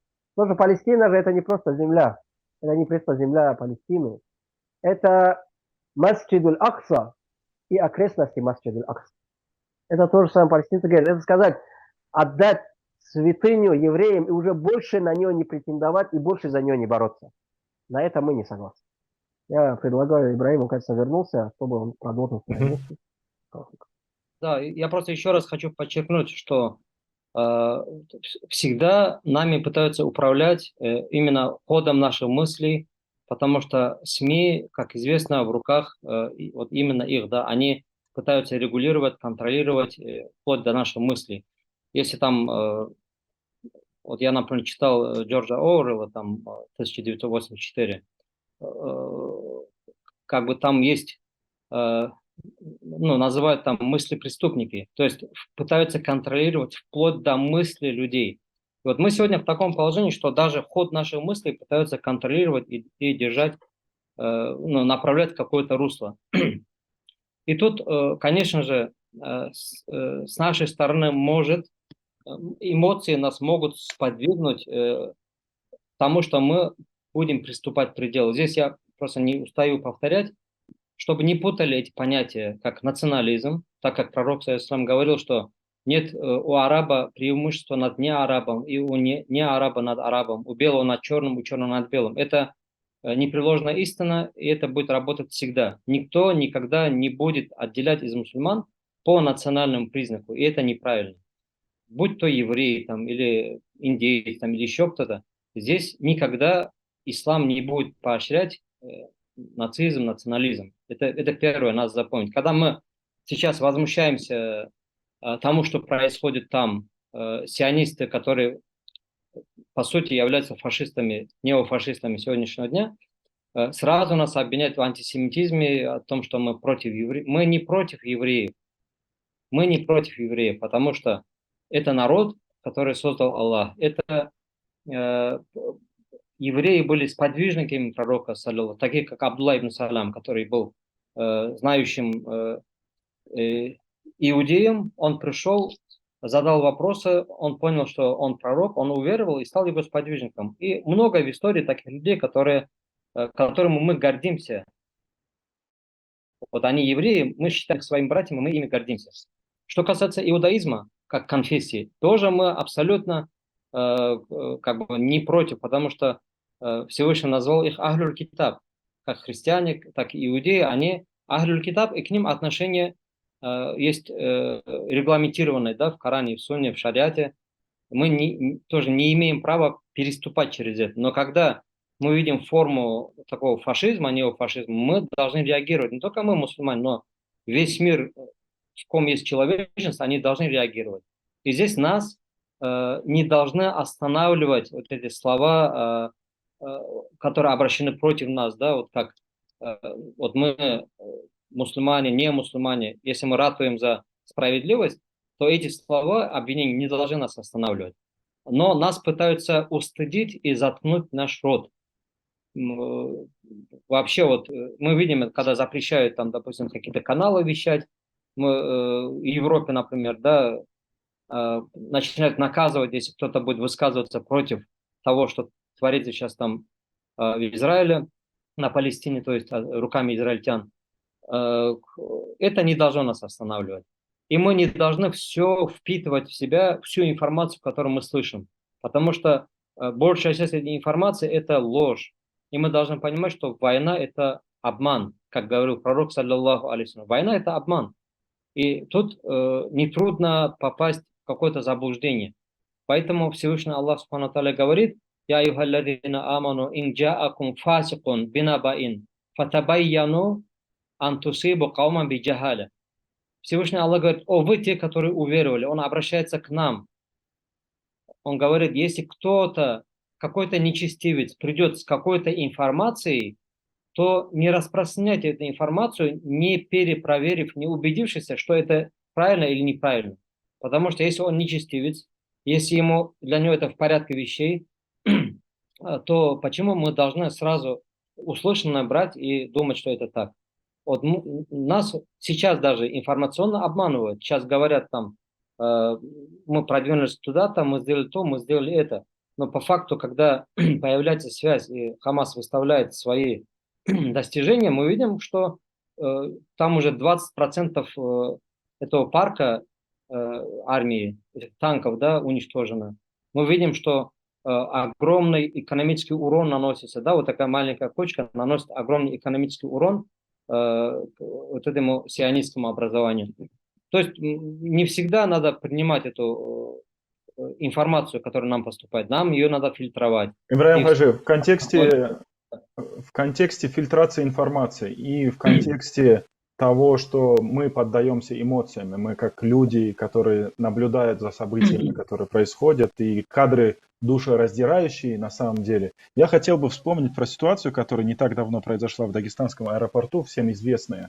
Почему мы про это хотим сказать? Потому что она животрепещущая, и в средствах массовой информации, и со стороны органов власти тоже есть определенная окраска этих действий, да, там. И известная история, мы тут приглашали одного из спикеров, Рахмудин Хаджи, он был тем самым человеком, который во главе стоял имамов разных районов Дагестана, который просил снисхождения в отношении участников того самого события, когда люди, молодые люди в основе своей, да, поддались эмоциям, и как я это увидел, не понимали вообще, что происходит, не понимали, как происходит, что они собираются делать, поехав в аэропорт, найдя там евреев, иудеев и так далее. При этом мы знаем то, что регулярный чартер или обычный рейс, да, там из Тель-Авива компании Red Wings, она уже это регулярный рейс, который уже много лет как бы существует как сообщение между Россией и Израилем, и при этом множество выходцев, которые в Дагестане, как исторически, как здесь уже было отмечено, проживают в Дагестане. Кто-то ездит к своим родственникам, возможно, кто-то, часть, мы как видели, это люди были, которые возвращались с лечения, и они тоже испытывали неудобства. Помимо остальных граждан, которые, тут даже есть участники, которые тоже в тот день не смогли прилететь в Махачкалу, в аэропорт, из-за того, что были перенаправлены в другой аэропорт. Как вот оценивать этот поступок отдельной части мусульман, и она довольно-таки большая, по некоторым оценкам, это порядка 2000 человек. Как оценивать этот поступок и что мы должны вообще, как высказываться или не высказываться в отношении, как мы должны думать в отношении мусульман, которые так вот поступили?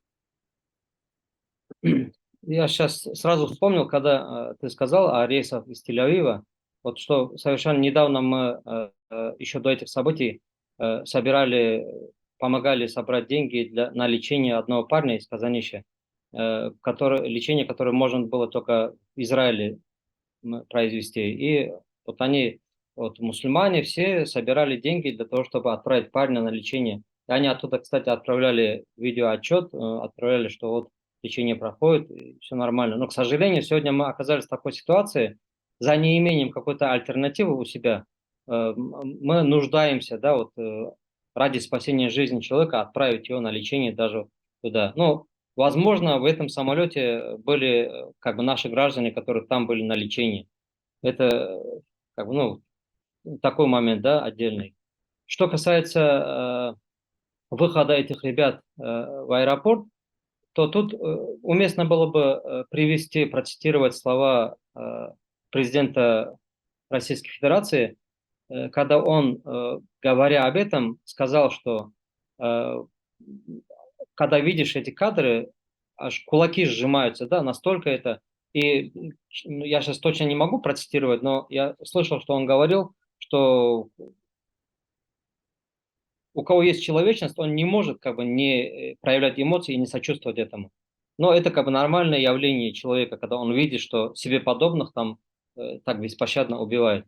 Это одна сторона. И вторая сторона, это когда после 7 октября, когда это все началось, когда начались бомбардировки, вот я знаю людей в Дагестане, которые оббивали инстанции, ходили, добивались разрешения на проведение митинга.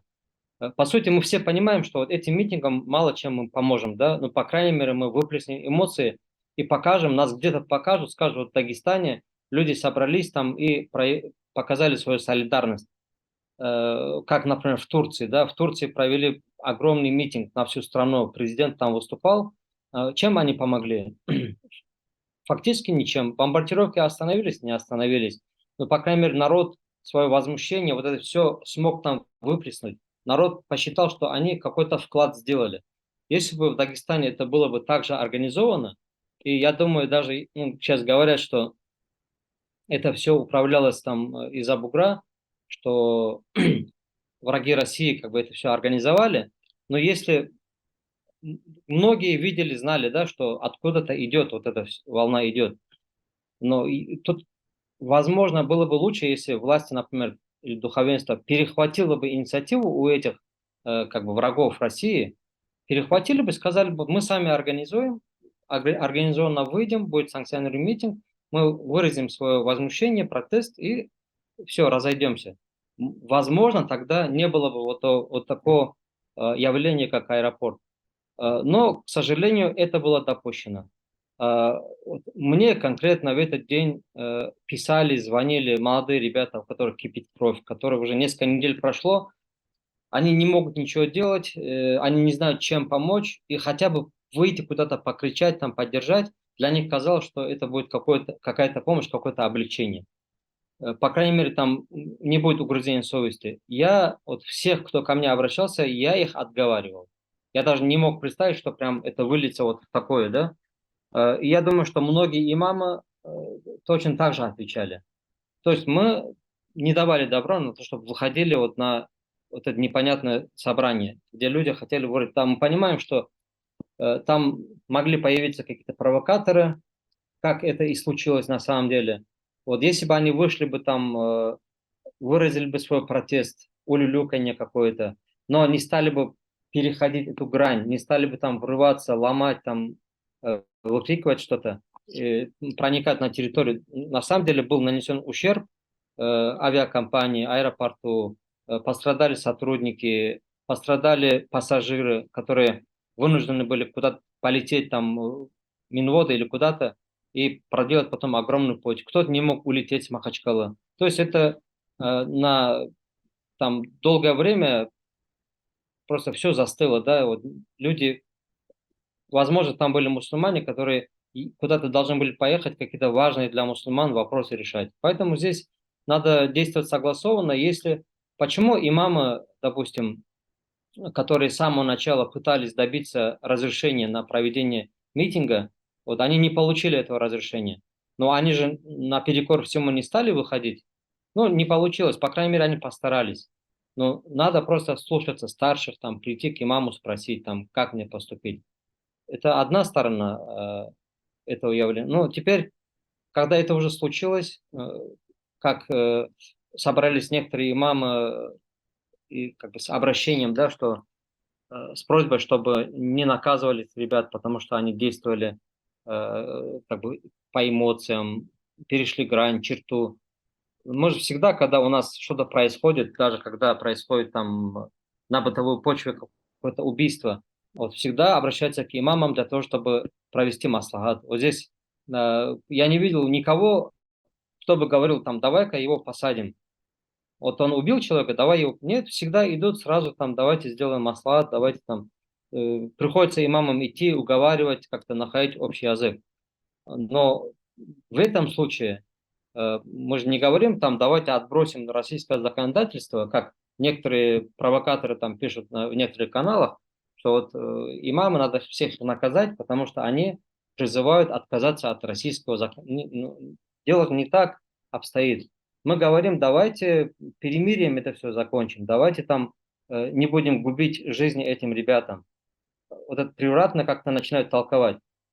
У нас же всегда это так происходило в Дагестане, всегда находили общий язык, всегда пытались там прийти к маслахату. Ну, случилось то, что случилось. И потом мы видим, когда объявили уже 5 ноября, что будет еще митинг какой-то непонятный, кто объявил, кто организовал.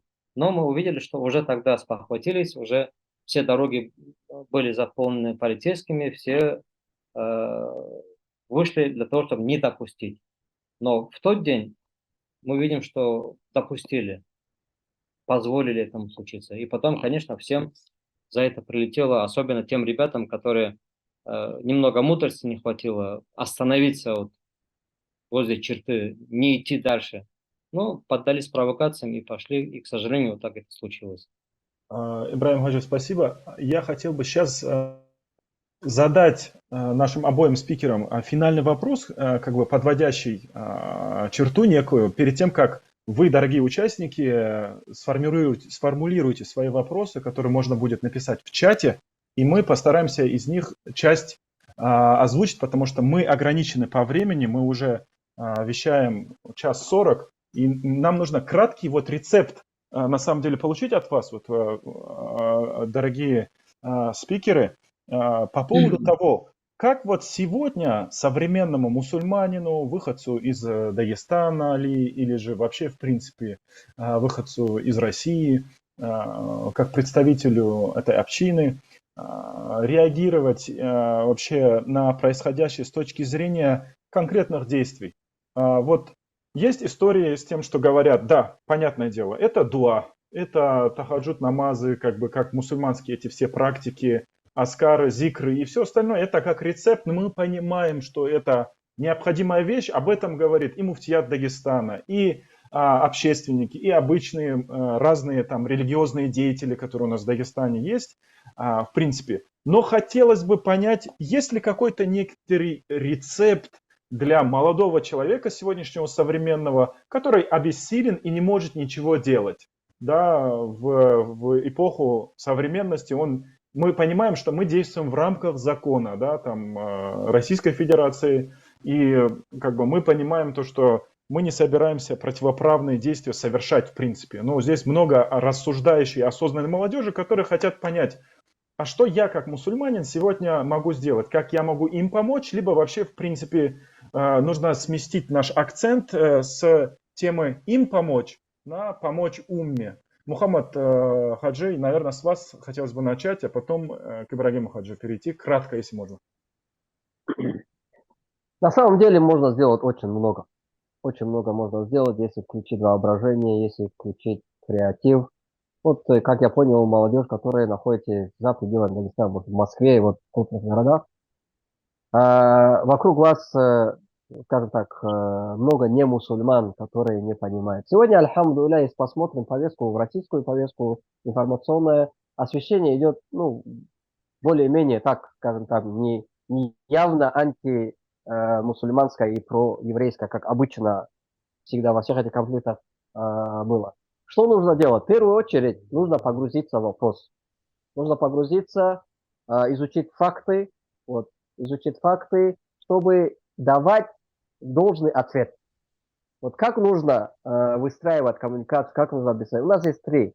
Вот как убедить. Первое– это логика и разум. Чтобы люди включили мозги, поразмыслили и смотрели, да, кто агрессор, кто является здесь жертвой, чтобы как бы все это не переворачивалось много на голову. Второе– это факты, это доводы приводить. Вот мы все видим сегодня информационно, альхамдулилля, с появлением интернета, особенно вот это, социальных сетей, мы видим реальную картинку. Раньше такого не было, да, вот невозможно было. Только официальные СМИ и крутили, и мы даже не знали, что там происходит. Есть факты, показывают, что и как было. И история. История вообще освещения этого конфликта, каким уловкам прибегают сионистские издания, СМИ для того, чтобы все повернуть, и как эта ложь выходит на поверхность. Вот был случай, репортер Аль-Джазиры, Ширин, я не помню фамилию, христианка, которая живет в Палестине, вот арабка вот, в Байтуль-Мактисе, да, ее убили сионисты. Ее убили сионисты, но сказали, что ее убили палестинцы. Обвинили палестинцев в убийстве ее. Хотя все арабы, палестинцы вышли ее хоронить, провожать. Это было вот такое горе. Потому что она освещала, показывала, что там происходит, работая с каналом Аль-Джазира. Затем это выяснилось и всплыло как бы на поверхность. То же самое произошло с этой баптистской больницей. Нанесли на нее удар, сказали, это Хамас, это их просто, ну, снаряд упал. Посмотрите, подумайте, снаряды Хамас каждый день падают в Тель-Авиве, Ашкалане, Сидроте и так далее. Хоть один снаряд Хамас нанес такой ущерб, как был при ударе в эту больницу. 500 человек в один день. Хоть один снаряд. Хамас вообще не обладает таким оружием. И они говорят, нет, Хамас это сделал. Если мы поразмыслим логически и приведем факты, и тогда была такой же сценарий, все это повернуть, необходимо вот так выстраивать. Вокруг вас, я думаю, много людей, которые как бы не разбираются в этом конфликте, пытаются, ну, как-то старые вот эти шаблоны, которые висят и так далее. Необходимо погрузиться и объяснять, и разъяснять. В первую очередь, самим знать, что там происходит на самом деле, и разъяснять, доводить до других. И затем включить какой-то креатив, что можно сделать. Порой в Москве сделать можно больше, чем здесь, в Махачкале, в Дагестане. Да? Вот все-таки правовое поле там более гибкое, как ну, нам кажется, я могу ошибаться.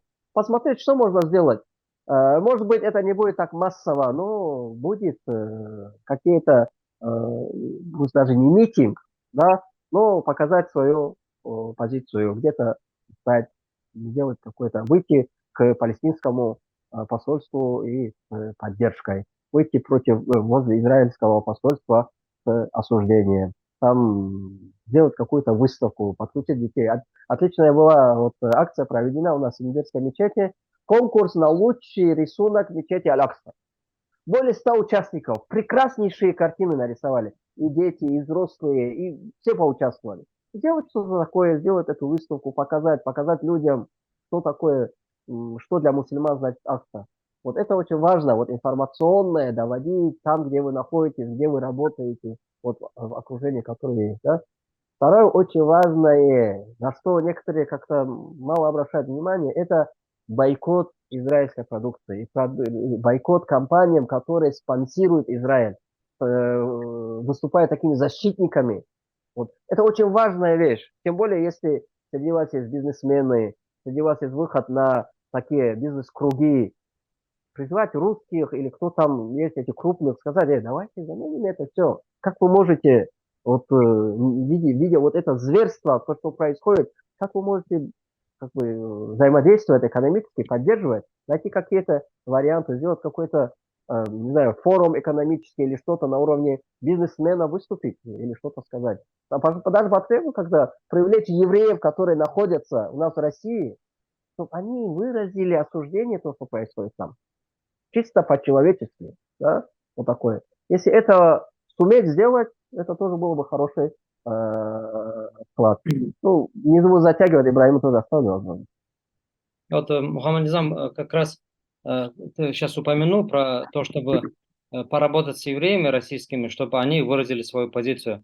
У меня вот был такой случай, когда я постил информацию о том, что там творится. Ну, все мусульмане сегодня там вот что-то постят, тем самым выражая свою солидарность, да, с этим палестинским народом. И у меня в подписчиках оказалась одна женщина, с которой мы раньше работали в Москве. Она наполовину еврейка, и вот она мне пишет следующее. Она говорит: Ибрагим, как ты мог? Я, говорит, тебя очень уважала, и твою религию, говорит, уважала. Но там же эти террористы, как ты можешь поддерживать террористов? Ну, вот такой прям вот такой наезд на меня начался как бы с ее стороны. Она говорит, вот я, говорит, опасная смесь, потому что я, говорит, полукровка и антисемитка. То есть не антисемитка, а антисионистка. Вот я, говорит, вот такое безобразное, говорит, существо, но меня, говорит, возмущает, что ты поддерживаешь террористов.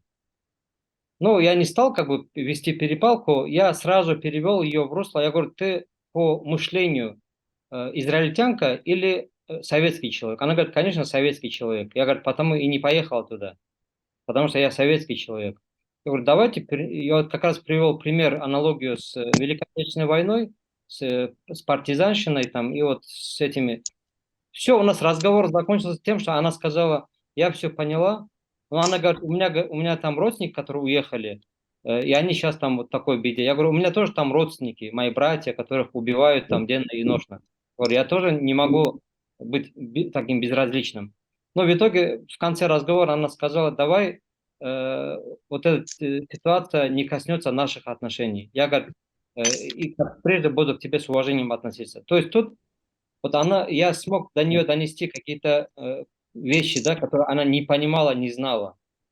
И, альхамдулillah, это сработало. Я думаю, что вот так надо общаться с людьми, убеждать и не поддаваться эмоциям, а прям четко вот так формулировать и объяснять. Это, ну, наша задача такая, разъяснять. А там даже примет человек, не примет, это уже как бы его проблема. А что еще могут сделать молодые люди сегодняшние, современная молодежь, которая вот сегодня нас слушает, конкретно сами еще дополнительно для того, чтобы в этой ситуации не быть безучастным?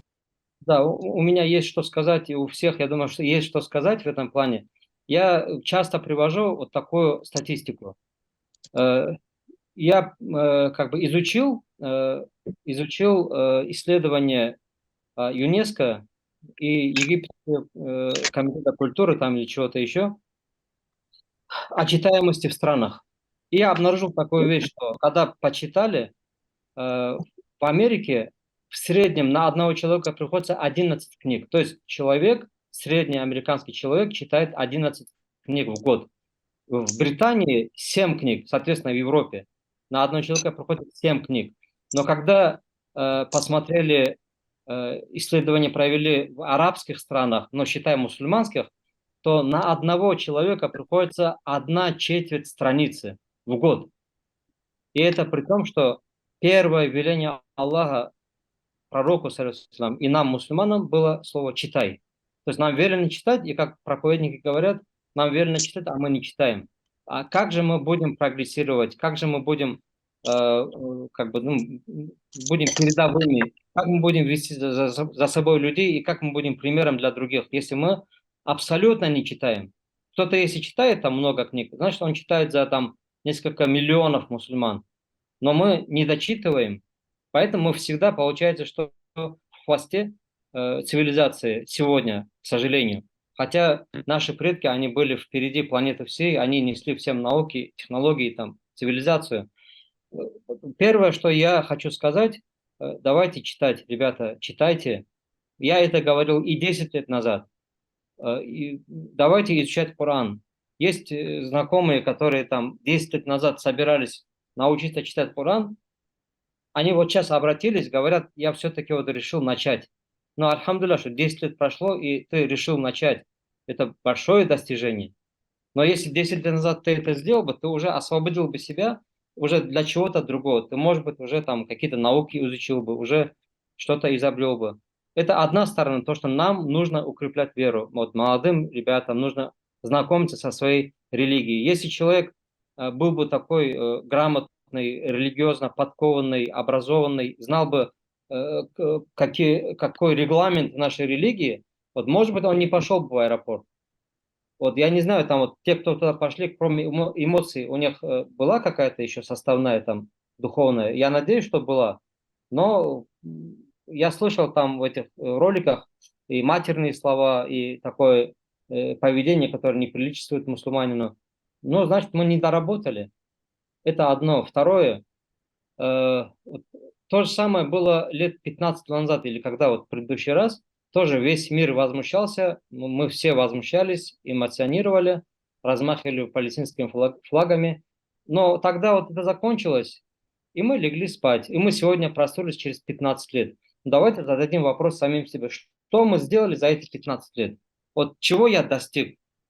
Чем я смог этой умме помочь, чтобы приблизить там победу или наконец-то свободу этому народу? Ну, какой вклад я внес? Ну, это будет повторяться. Вот сегодня, может быть, как-то это завершится, может быть, какое-то перемирие будет, но все-таки через какое-то время опять это возникнет ситуация. Давайте вот сейчас, сегодня начнем готовиться к тому, что будет в будущем. Давайте вот сейчас очень благоприятная ситуация создалась в России, когда вот мы находимся под санкциями, да, а многие отозвали там свою продукцию. Так давайте производить это все. Я обращаюсь к бизнесменам, там, молодым ребятам, которые могут вот сегодня задуматься, давай я вот вместо того продукта, который там, которого сейчас нас лишили, давайте я сам сейчас начну придумывать. Ну, есть же у нас умные головы, там, талантливые. Ну, посмотрите, перенимайте опыт, там, допустим, Honda с велосипедов начал там свою работу, там, делал из них мопеды, получал заказы, в итоге начал производить машины. Ну, много примеров. У нас, допустим, я говорю, много техстанций всяких, да, есть много ребят, которые собирают эти иностранные машины. Но почему в голову не приходит мысль, а давай-ка я что-нибудь там придумаю. Но это же будет вклад в тебя, в твою семью, в твой народ, там, в эту уму. Вот пока мы не будем думать о таких вещах, вот у нас не будет прогресса. Мы будем оставаться потребителями. Мы будем всегда нуждаться. И когда опять какие-то санкции, вот мы будем лишены там чего-то и будем пытаться искать какие-то пути, чтобы получить запретный плод. Давайте самим это все делать. Вот сейчас, я думаю, что вот в этой, если это считать трудностью, да, хотя мы не обделены там хлебом, едой, там, водой, у нас это все есть, но нет каких-то там, я не знаю, каких-то вещей, которые нас лишили сегодня. Ну, давайте вот сейчас задумываться, как это все делать. Я считаю, что вот особенно молодые люди, и всегда на молодых делала ставка. не прожигайте время попусту. Вот те ребята, которые 10 лет назад хотели научиться чтению Корана, ну, прошло 10 лет, у них уже дети родились, они скоро дедушками станут, но они так и не научились. И приведу пример, когда пророк, саллаллаху алейхи сказал, что ко мне приходят письма от иудеев на арамейском, и приходят делегации, мне нужно, чтобы кто-то научился этому языку и помогал мне в этом. Так один сподвижник, он пошел, и за 17 дней, а в некоторых хадисах говорится, за 15 дней он выучил арамейский язык. Выучил арамейский язык для того, чтобы быть полезным этой умме. Почему мы не можем сегодня хотя бы элементарно начать читать Коран, изучать вообще историю? Вот сейчас в этой ситуации нельзя просто взять 7 октября и знать только об этом. Надо знать всю историю, все, что происходило до этого. Есть хадисы, которые описывают то, что будет в будущем и так далее. Вот мое пожелание для молодежи. Ибрагим Хаджи, спасибо большое. Сейчас давайте мы в формате блица ответим на несколько вопросов, которые у нас сейчас в чате есть. Я их кратко зачитаю. Тогда вот сейчас адресую. Первый вопрос касательно с точки зрения нашей религии. Разрешено ли лететь в Израиль для лечения? Наверное, к вам, Ибрагим Хаджи, с этим вопросом. Можно ли лететь в Израиль для лечения? Трудные вопросы не задавайте, пожалуйста. Трудные вопросы, да? Ну, Я думаю, если... Мухаммад Низам лучше ответит на этот вопрос. Тогда давайте Мухаммад Низам, если он... Любая вещь, она определяется необходимостью. Если человек не может получить лечение, кроме как в Израиле, то ему дозволяется туда поехать для того, чтобы получить это лечение. Если он, соответственно, если не поедет, что это угрожает его здоровью, ухудшается здоровье, либо угрожает смертью. В этом случае у него есть оправдание, чтобы поехать, как бы не прискорбно это было. Спасибо большое. Следующий вопрос по поводу садака. Сейчас много мошенников, и особенно наверняка это вспоминает после случая с Курахом в Дагестане и после вопросов, да, там, к благотворительным фондам большим, которые возникли, да, в части отчетности и так далее. Вопрос, говорит, сейчас много мошенников и границы закрыты. Там мы знаем, что КПП не так часто открывается, да. И как можно помочь мусульманам, которые находятся, да, там, я так понимаю, здесь в контексте сектора Газы? Мухаммад, наверное, к вам вопрос. Да, вот это недоразумение, то, что вышло с фондом Закат. Вот кто, например, знаком, это фонд, у него большая история, опыт. Они не только в Палестине и раньше помогали, они и в Мьянме, Араканах, и в Турции, и все это. Вот. Но в связи, как Азамат сказал, вот с Курахом, с этим, на этой шумихе поднялось вот недопонимание. Ну, альхамдуля, они как бы вышли из этой ситуации, всю помощь раздали через другой фонд. Хотя и тот фонд Такафуль, который был, там небольшая техническая ошибка, то, что произошла, это никак не умаляет доверие к ним, но все-таки через другой фонд они раздали. Вот, конечно же, помогает только через официальные сайты, официальные фонды. Никакие какие-то сборы надежные, как бы проверенные и так далее, не стоит это делать, тем более если там зарубежные. Только через официальные фонды. Сейчас может быть и как бы ситуация сложная и с доставкой грузов. Рафах, ну, альхамдулилля, в какой-то мере уже более-менее стабильно заработал, хоть и очень мало туда проезжает, но помощь как бы доставляется. Но нужно понимать, что это конфликт и проблема, особенно помощи, да, и материальной, и физической помощи, оно не закончится в ближайшие несколько лет. Поэтому наша помощь поддержки братьев, она будет еще долго, будет возможность, иншаллах, тоже поучаствовать, помочь, когда более-менее все утрясется и как бы дороги более станут стабильными. Баракалай. Следующий вопрос, наверное, к Ибрагиму Хаджи. По вашему мнению, какие критерии являются основой, чтобы можно было предположить, что определенная земля принадлежит тому или иному народу? Или вот Мухаммад Хаджи, кто готов ответить на этот вопрос? А можно Играете? перебить? Я это задал, потому что у меня было... Меня слышно, Да, да? да, слышно, слышно, слышно. Алло. Уже не... Да, говорите, слышно. У меня была некая дискуссия с одним евреем. Он ввел меня в ступор, когда привел два аята из Корана. Это 5.20 и 5.21, где говорилось, сейчас я процитирую.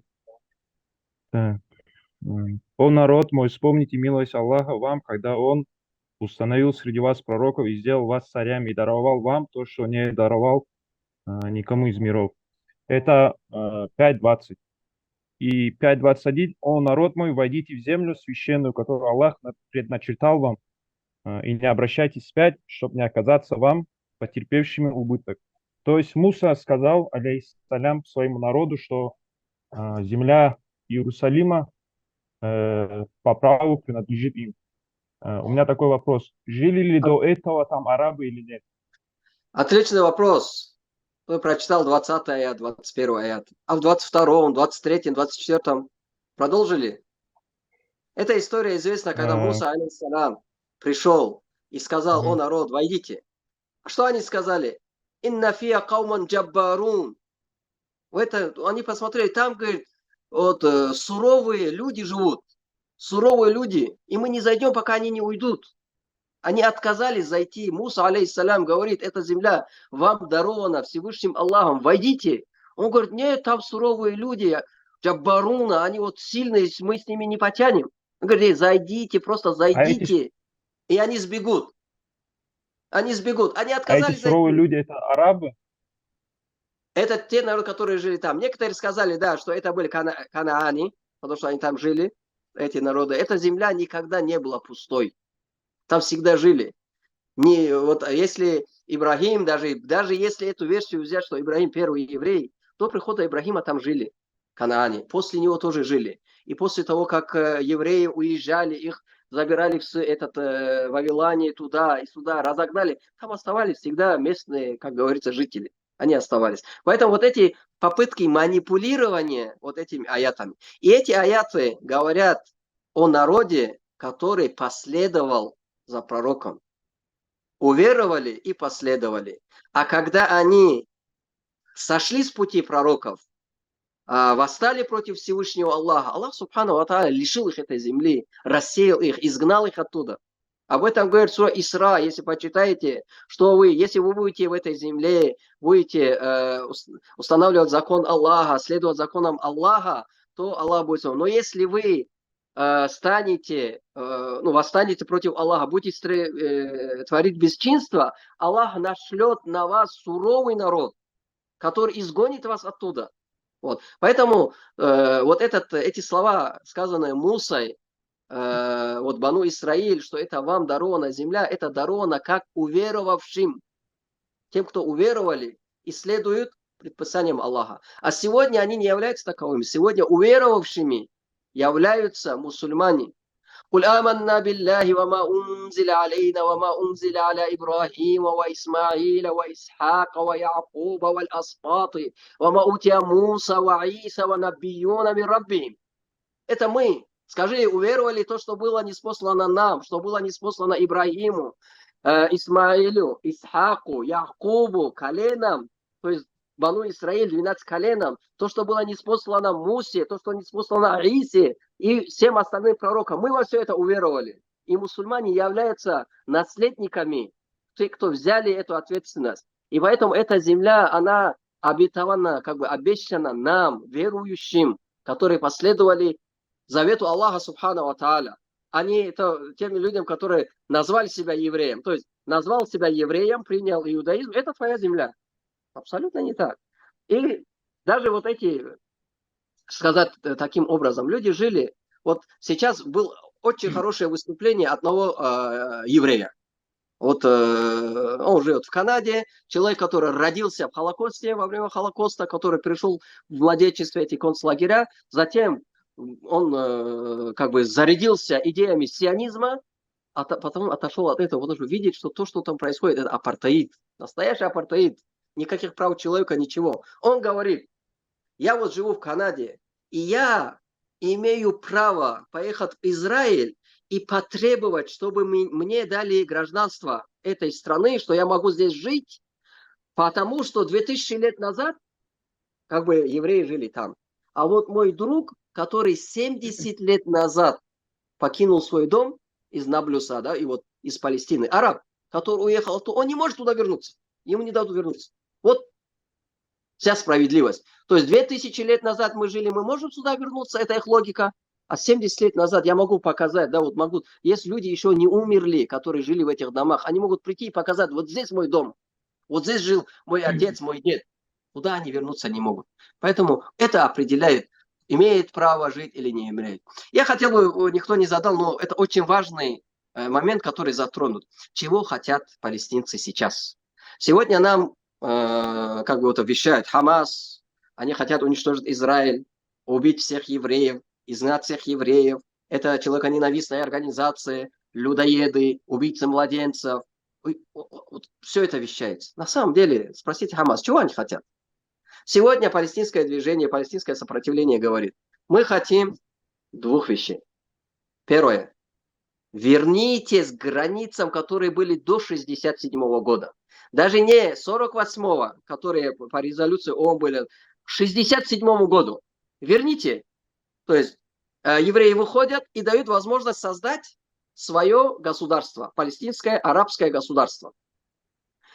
И верните, дайте возможность жителям Палестины вернуться в свои дома.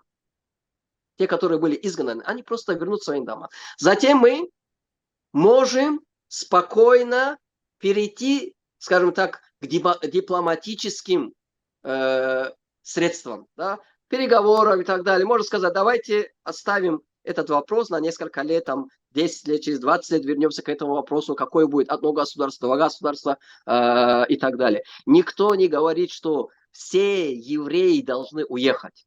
Все говорит, живите, все евреи жили в Палестине и раньше. Единственное, если вы живете в доме араба-палестинца, либо в деревне, которые забрали у арабов, либо на земле, которые забрали, их верните. А если вы поселились в пустынной земле, где не было собственности ни у кого, таких большая территория была таковая, просто пустыня, куда селились вот первые евреи, которые приезжали, там и селились.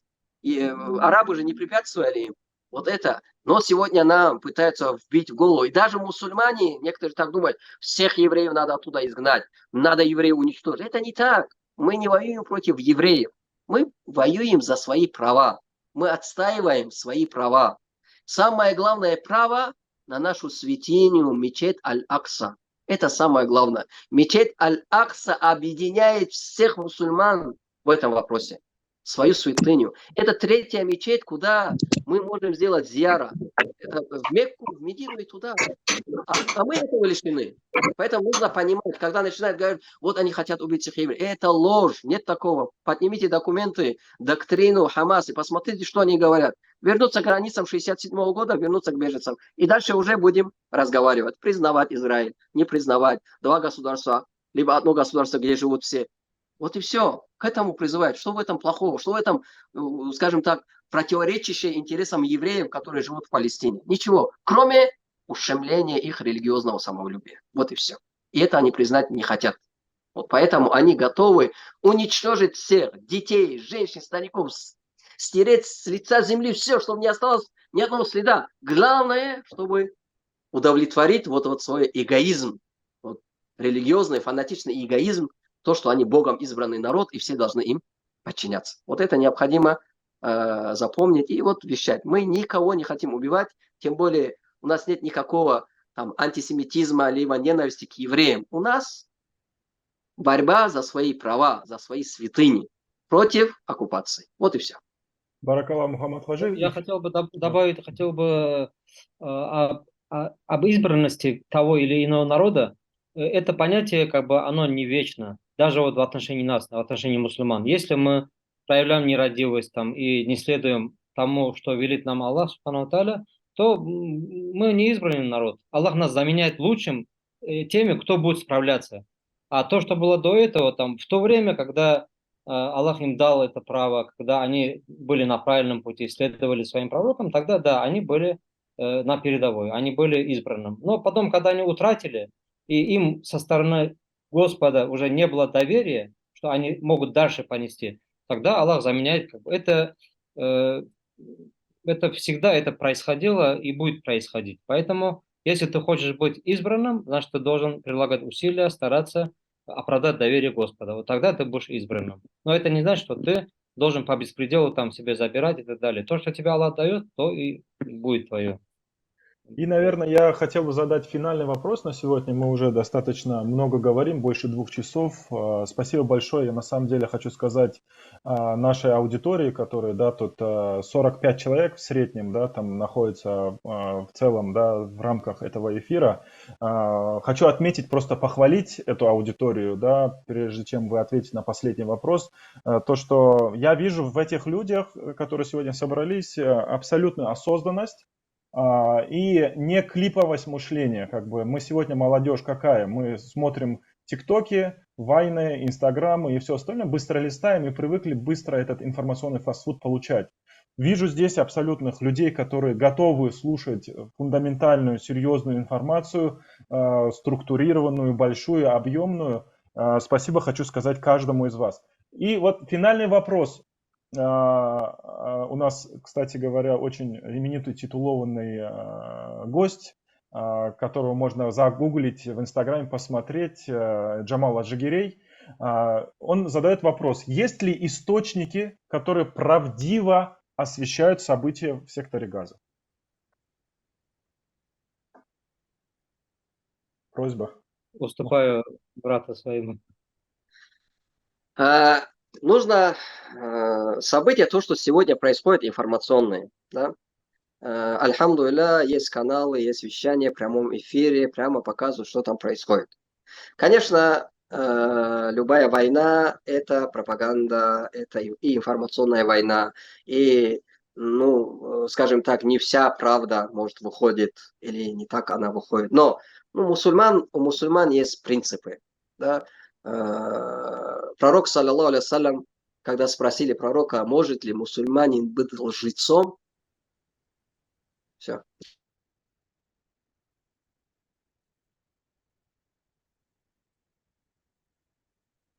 Ибраим Хаджи. У нас Да. Мухаммад Хаджи отключился. Может быть, вы ответите на этот вопрос, пока он Да, переподключается. когда спросили, может Может ли ли мусульманин быть лжецом? Да, когда спросили, может ли мусульманин быть трусом, он сказал да. Может мусульманин таким-то, он сказал да. Когда спросили, может ли мусульманин быть лжецом, он сказал нет. Потому что если человек привыкает говорить ложь, значит, могут появиться сомнения в его свидетельствовании, да, его шагаде. Значит, человек, ему нельзя доверять. И в исламе, если, ну, я думаю, многие знают, что достоверность очень важна, потому что вот мы смотрим, достоверный хадис или нет, потому что мы должны это принять на веру. Почему? Потому что пророк сам сказал, если кто измыслит на меня ложь и будет говорить то, о чем я не говорил, то пусть приготовит себе место в аду. Но кто из мусульман хочет себе такую участь? Поэтому в исламе уделяется внимание правдивой информации. И мусульманин априори не может лгать. Мусульманин может совершать какие-то проступки, ошибки, грехи и признавать их, и каяться за них, и Аллах его простит, субхану ва тааля. И в конце я сказал бы одну такую вещь, которая очень важна сегодня для понимания всех нас. Аллах, субхану ва тааля, назвал нашу умму, говоря: «Ва инна хадихи умматукум уммату вахида». Ваша умма, ваша община, мусульман, это умма единая, то есть она так называется, единая умма. Если у нас не будет единства, значит мы не та умма, о которой Аллах говорит, субхану ва тааля. И тогда мы не можем ожидать какой-то помощи и поддержки. Вот мы сегодня думаем, вот почему Аллах не помогает, да, там такое творится. Они видят, они знают, что Аллах им помогает, именно этой маленькой группе. Но весь мусульманский мир сегодня разобщен, потому что все раскололись. Вот даже в Дагестане, там, я не знаю, в каждой стране есть какие-то течения, какие-то друг с другом все враждуют, направляют энергию друг против друга. Вот пока мы не преодолеем вот это неприязнь друг к другу, и пока мы не станем единой умой, тогда нам нечего ожидать. Поэтому, опять-таки, предлагаю прилагать усилия к тому, чтобы мы находили общий язык друг с другом в наших селах, городах, общинах, чтобы мы были действительно единой умой. Вот тогда помощь Аллаха, она будет к нам приходить и будет процветание, иншаллах. Ассаламу алейкум.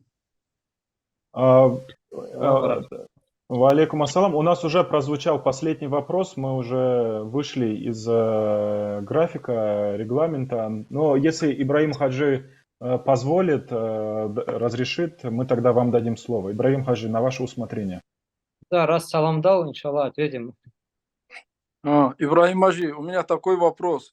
Многие задаются вопросом, бойкотируем наш по поводу бойкота израильских товаров или тех, которые помогают им. Вот насколько она достоверна, есть ли конкретные сайты, которые нам могут достоверно дать ту или иную информацию про производителей или про продукцию тех, которые помогают Израилю, или израильские товары, как можно вот содействовать так, чтобы реально бойкотировать тех, которые реально, а не тех, которые как бы, да, по слухам. Джазакаллаху хайран, Павел Нажи. Да, вопрос очень актуальный. Сегодня мы видим много разных компаний, которые надо бойкотировать. Но вот я сам задумываюсь, по каким принципам их определили, что их нужно бойкотировать. Помогают ли они этой операции или эти средства идут. Вот по поводу Starbucks, да, я увидел, что они зарабатывают 35 миллиардов долларов в год, и 2% они отчисляют израильской армии, например, да. Макдональдс, допустим, выделил сколько-то денег и кормит израильскую армию. Но здесь вопросов нет, абсолютно надо их бойкотировать. Мы можем обойтись без этого фастфуда. Но пусть это будет задачей нашей молодежи, исследовательской задачей, покопаться, поискать, найти корни какие-то. Если мы найдем, что нам же нельзя распространять недостоверную информацию, как вот в этом аяте говорилось, для того, чтобы не пострадали другие за то, что мы неправильное суждение какое-то сделали. Поэтому вот сейчас это может каждый подумать, что это задание для каждого из вас, взять, провести исследование. Если вы сможете какой-то список составить, то поделиться с другими.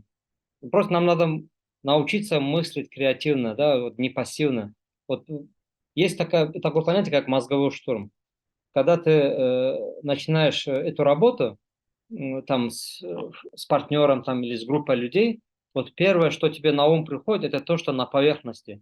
Когда у тебя заканчиваются все эти идеи, и как будто бы уже больше нет никаких мыслей, тогда твой мозг начинает порождать какие-то новые креативные идеи.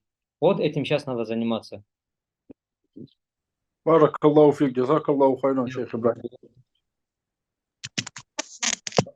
Баракалла, я хотел бы, наверное, подытожить сегодняшнее мероприятие, наш вебинар. У нас отключился Мухаммад Хаджи, к сожалению, и в конце мы его здесь с нами не наблюдаем. Но, тем не менее, я хочу сказать то, что мы провели с вами достаточно в плотном формате, чуть-чуть вышли за рамки нашего регламента временного, но тем не менее хочется сказать всем спасибо за то, что вы были с нами сегодня.